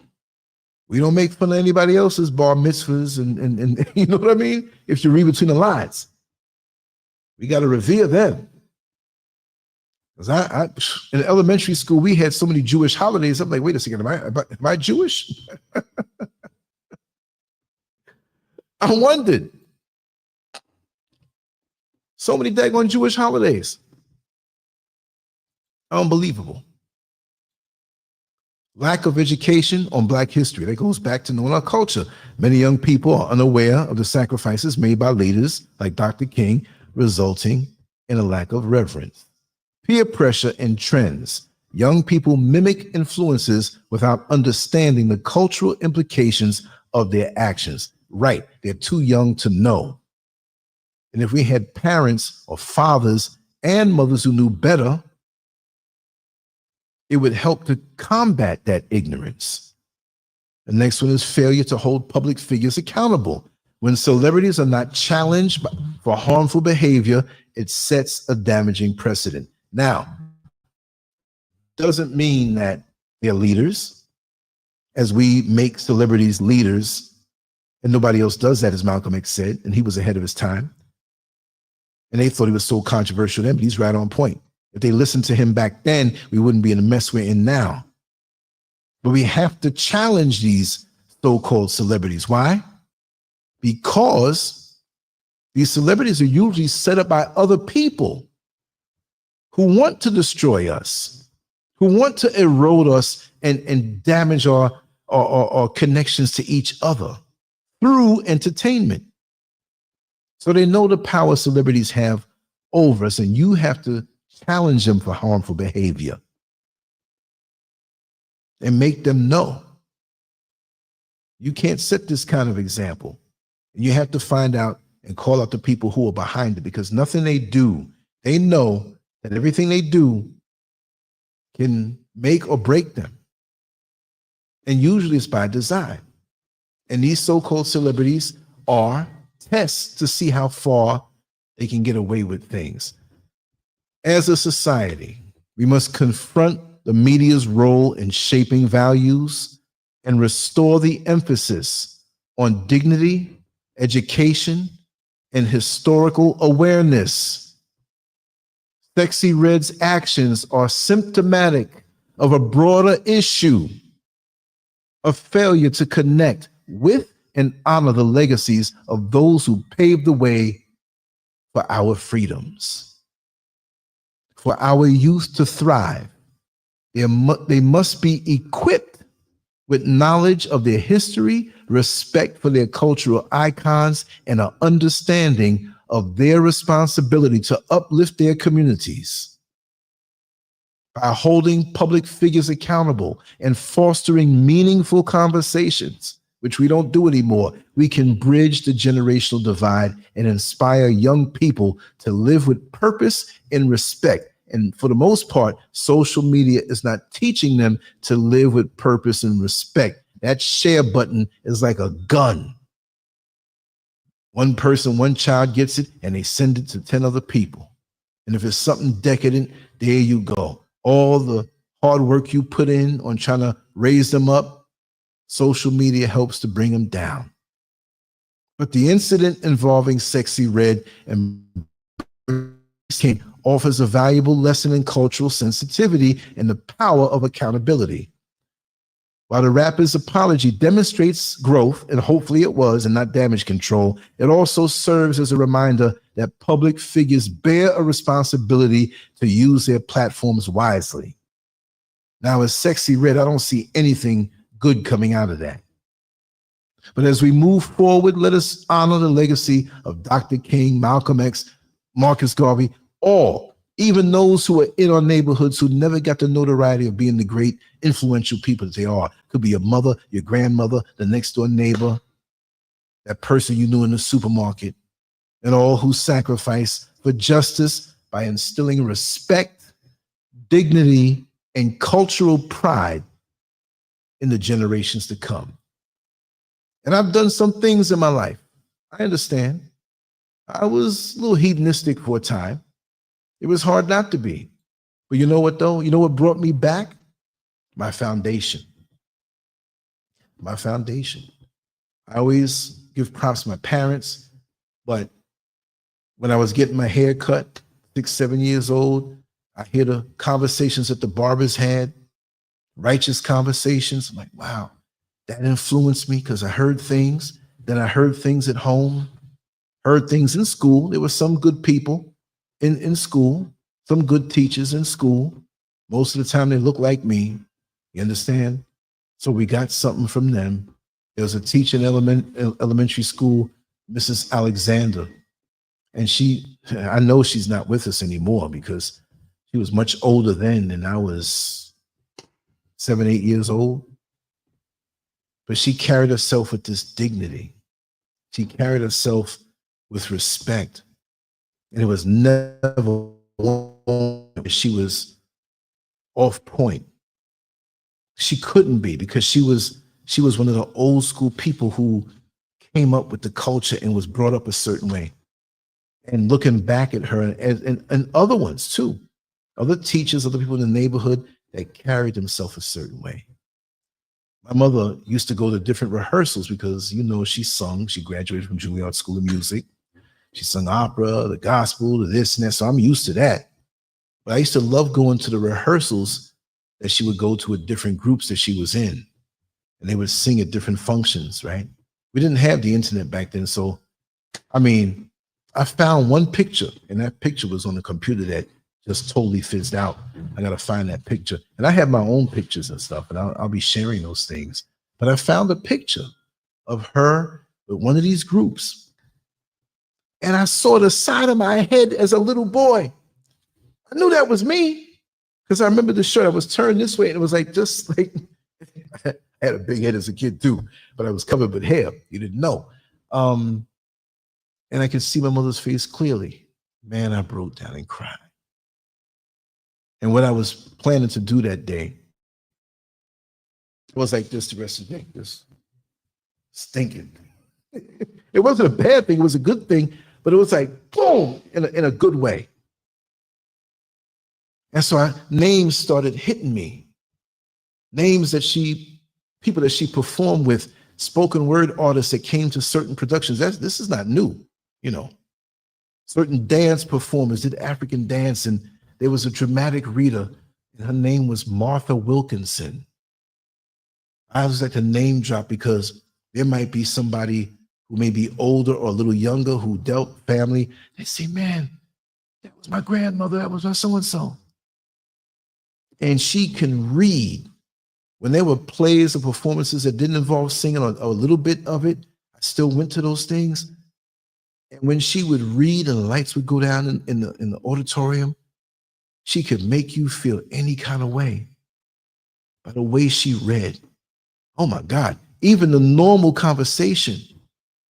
She wasn't trying to be dramatic, but her command of the English language, which I notice is not our language, but she put so much soul and so much emphasis in it that to sit there and listen to her talk about anything, she couldn't help it. She wasn't trying to put on, I'm going to push my nose up and act better than you because I can speak better than you. No, she made you feel emotion. by the way she spoke.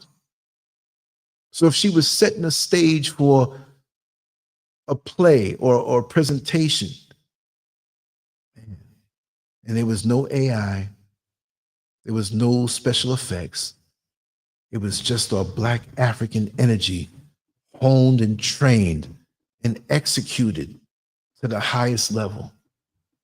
And I experienced that repeatedly as a little boy, right?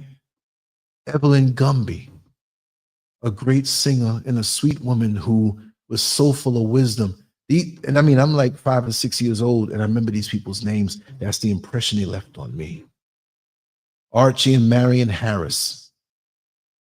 Archie Harris was funny. He used to work at Amtrak. This is way back in the 60s, 50s, 60s, coming up. And late 60s. I was born in 63, so 68, 69, and coming on up. Beautiful couple. And Marion Harris, his wife, played the piano so well. And the way he had a bass voice. You ever hear the song Hoist the Colors? I spoke about that when I was walking up the road and the van dropped me 15 miles down the road and I had to walk through the darkness. And I didn't have a signal on my phone.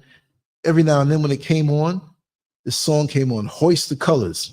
And it's a bunch of bass singers. And Archie Harris had a bass voice like that. His voice was deep. When he sung, woo, it would blow out any speaker. Not really, but you know what I'm trying to say. So these are the kind of iconic people that I was around. Evelyn Gumby, another one of my mother's singing friends, that she used to call me pizza partner, because one day we went to a rehearsal and there was a power outage temporarily and I was hungry. She said, I'm going to take Lance, we're going to go get some pizza, right? By the time we got there, the lights came on and we just sat there and ate pizza. So she always used to call me that. I mean, I have fond memories and connections with the elders that were in my circle. And that's why I can so proudly mention their names right now, because I love them so much. And they did so much for me. And it's not me when I talk, if you like something that I say, but it's me drawing from them because something was passed down to me. And this is why I'm so passionate about what I do. What are we passing on to the people now? You have to give of yourself. I'm not trying to be famous. I don't care about hits. I made it. I made it over the hump. America has to pay me now every month in a couple of months, and I get my retirement. I don't care if I don't have $1 million. I got my home. I ain't got to pay nothing for it. I'm good. But you know what? We just like people say, oh, you have to tithe. Is it just money to keep a jackleg passer and alligator shoes and a nice ride and have enough money to keep them 2 chicks in that penthouse apartment that his wife don't know about so he can go visit over there 3-4 times a week to get his nuts drained? Or do you say something real or take an hour or 2 and tithe your time that maybe somebody out there will hear something? You got to do it in an entertaining way. You got to do it in a real way because you can only feel a real vibration. I jotted down some notes and I'm going to make some notes tonight for whatever it is I decide to talk about. Other than that, I'm freestyling from the heart. Because when you're the real thing, you don't have to practice being real, just be. And all of those people who came before me, you know, Mr. Lyles, I keep forgetting what his name was, his first name, Jimmy Lyles. He had a heart attack at 35 years old. I don't know what was bothering him because he looked so perfectly healthy. I remember when I heard the news about that. Robert Kellum, another tenor, he would sing with the group. And I pulled up his name on YouTube and I couldn't find it again. He was part of a group. And this was a few years ago. So he's still alive, but he's much, much older. He was young compared to those.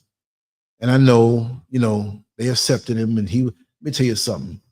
Everybody knew. I used to really listen to the conversation, right?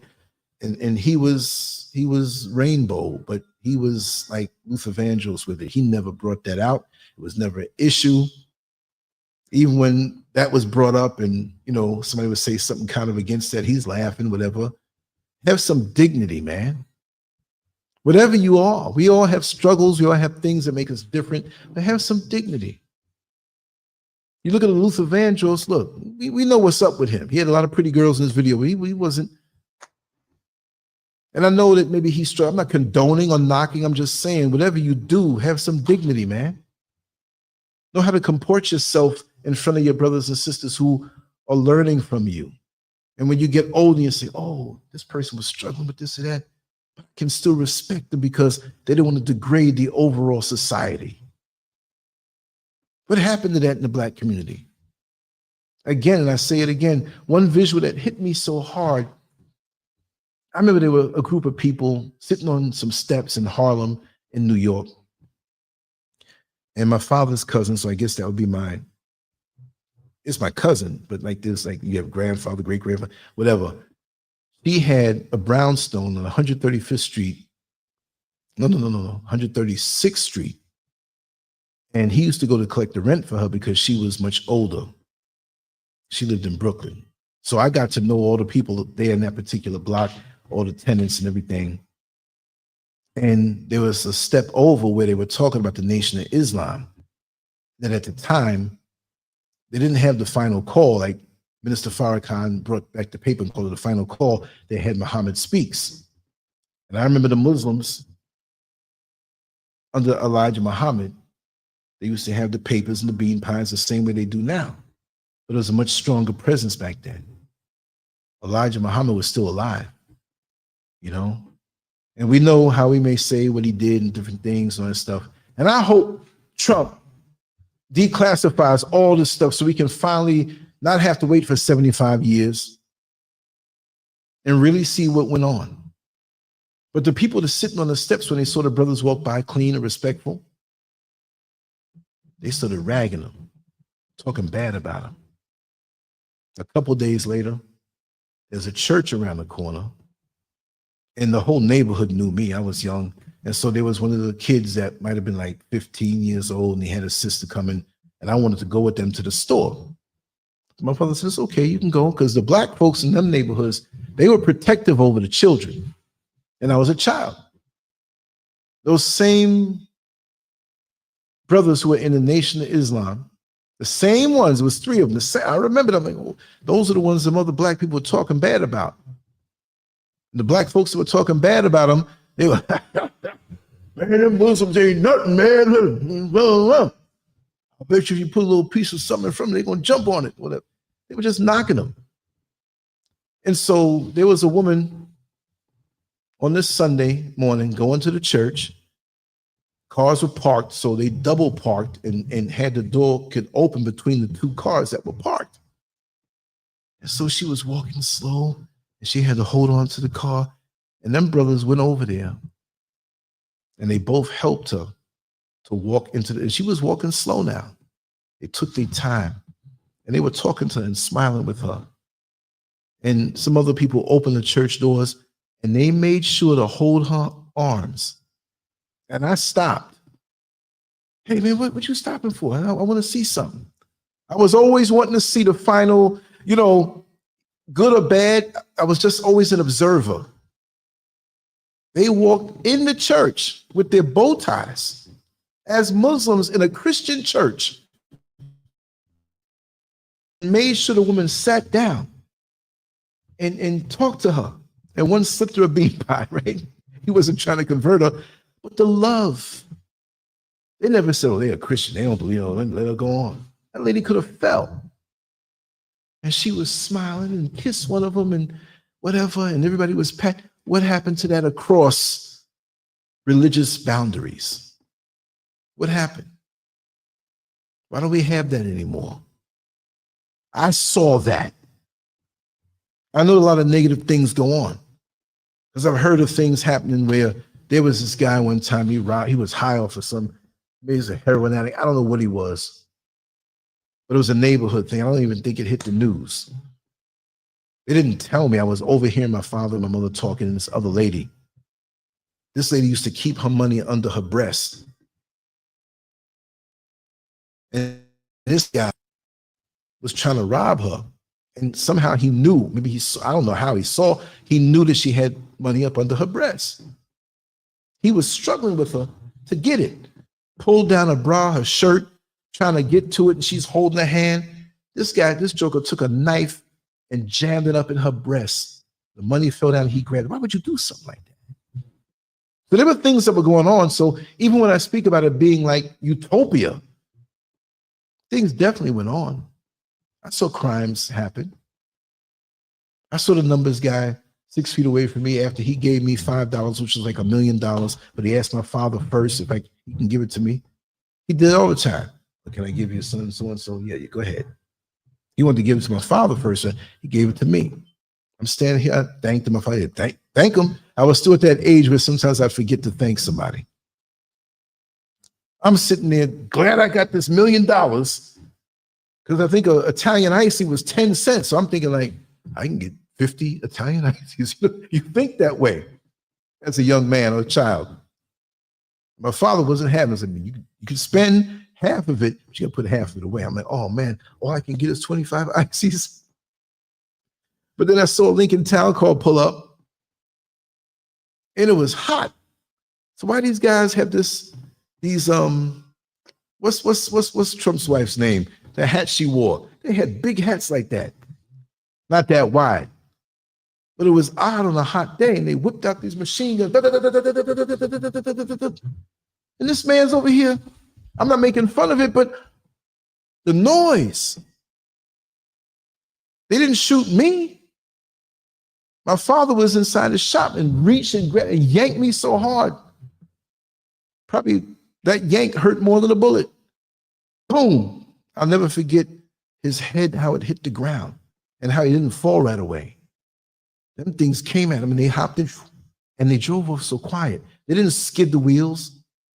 Cops came and was asking me what I saw. I was scared. Oh man, I don't want nobody to, you know what I mean? They asked my father's permission.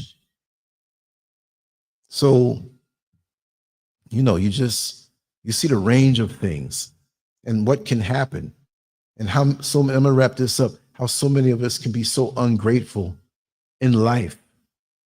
Not to be grateful just to be able to inhale and breathe. You know, you can eat your favorite food and choke and can't breathe and die. You know, you can have a nice day and you're showering up in your tub and fall and break your neck. I'm not saying think like that all the time.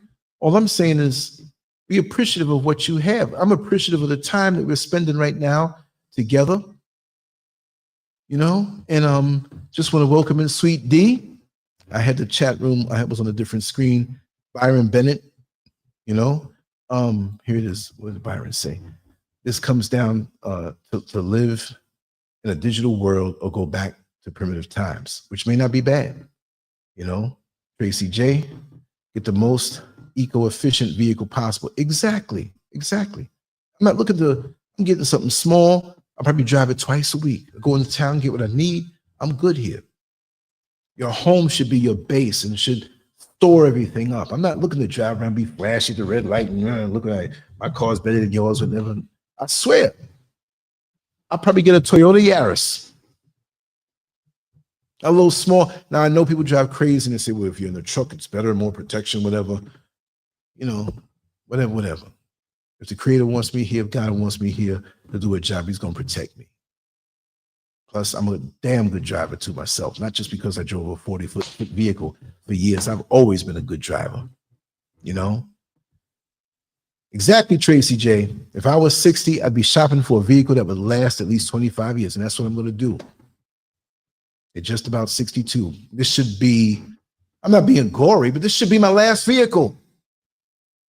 I'm not looking to go, well, next year I'm going to get this. Now, if something happens to it or whatever, I have to get something else, but I'm going to take care of it. I'm going to love it. I'm going to maintain it. It's not going to be my God, but I have the home. I'm going to get something that's reliable that when I go out there, when the SCURV goes out there, it doesn't break down or whatever. You keep it and you maintain it. Avoid the potholes. And yeah. I remember when I had my Chevy Astro and I used to drive the dollar van in Queens. I changed the oil every week. I was running it a lot. I changed the oil every week and made sure I was washing it like a light wash and a heavy wash twice a week. I kept that thing nice. For those who know Queens back in the mid-90s, and you saw this big, pretty van that had Sir Lance across the back and the neon lights and the rims. And that was me flexing, but that was the culture of the dollar vans. We kept our vans flashy and nice. That was just like things that men do. So if you came up at that time and you rode the Q9 route, sometimes the Q6, sometimes the Q40, we're right there by the fish market. I had my hair, I didn't cut my hair off then, but that was me, Sir Lance. So maybe somebody will see that and say, oh my God, I knew your face, you know? Anyway, let me see. That's right, Byron Bennett. Teamwork makes the dream work. You're so right about that. But I'm not going to say all good things come to an end because there's always a continuation. This is just another chapter. Let me just say, if anybody wants to come in, I just extend that. If you don't, I know you're probably busy and it's okay.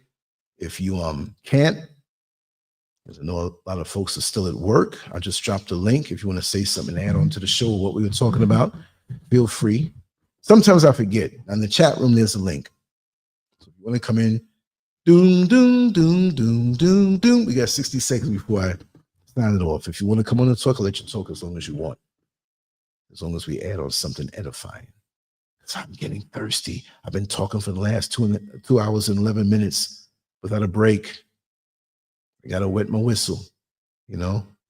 Anyway, I really appreciate you all for being here and vibing and sharing and liking. And liking doesn't mean you have to like me. Liking is just helping to push it up and push it out there so it doesn't get forgotten. Because this channel carries a lot of weight, you know?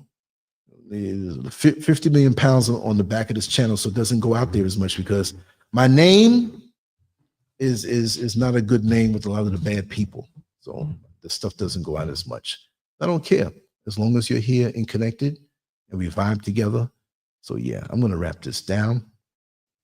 I just want to say salute to my brothers and much love to my sisters because that's all there is out there, brothers and sisters. I don't know nothing about nothing else. That's what it is. Still can't understand racism and violence.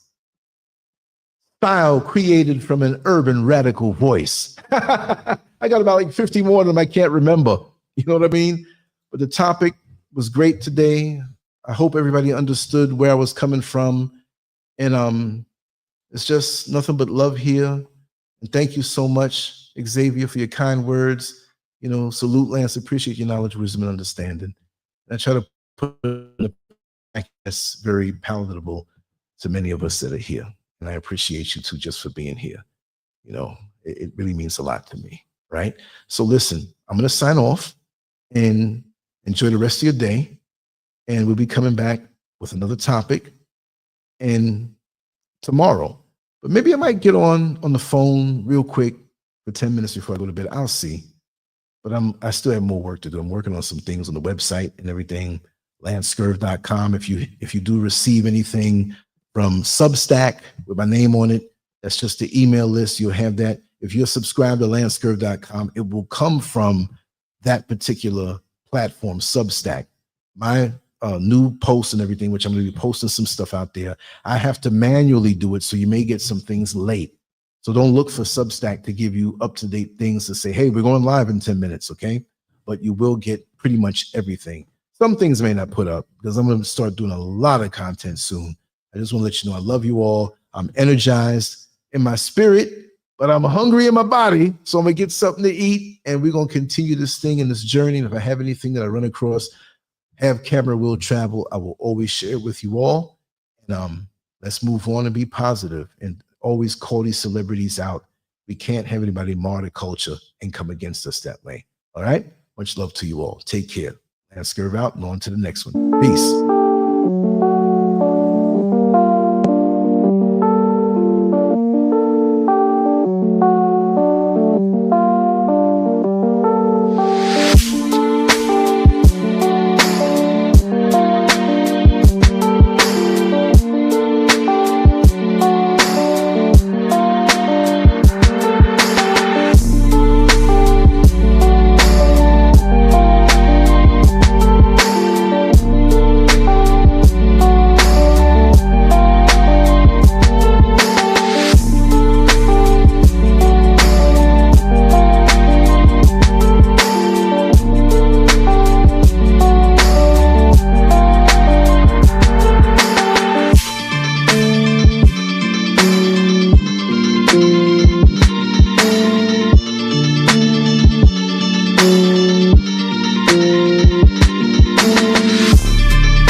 Actually, today I got to meet my friend Lance.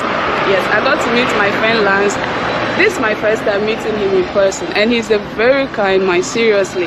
I do talk with him on phone, on WhatsApp, but I've never got to meet him. But today, it's just extraordinary. He's very, anything you want to know about life, anything you want to know about just him, anything you want to know about life, please. YouTube, Telegram, Instagram, Twitter, all the social media channels, you got to find him there. He's very inspiring. He's very positive. If you want anything positive about life, please subscribe to LANCESCURV. And then every day you got to see different videos, different talks, different topics about life. See you.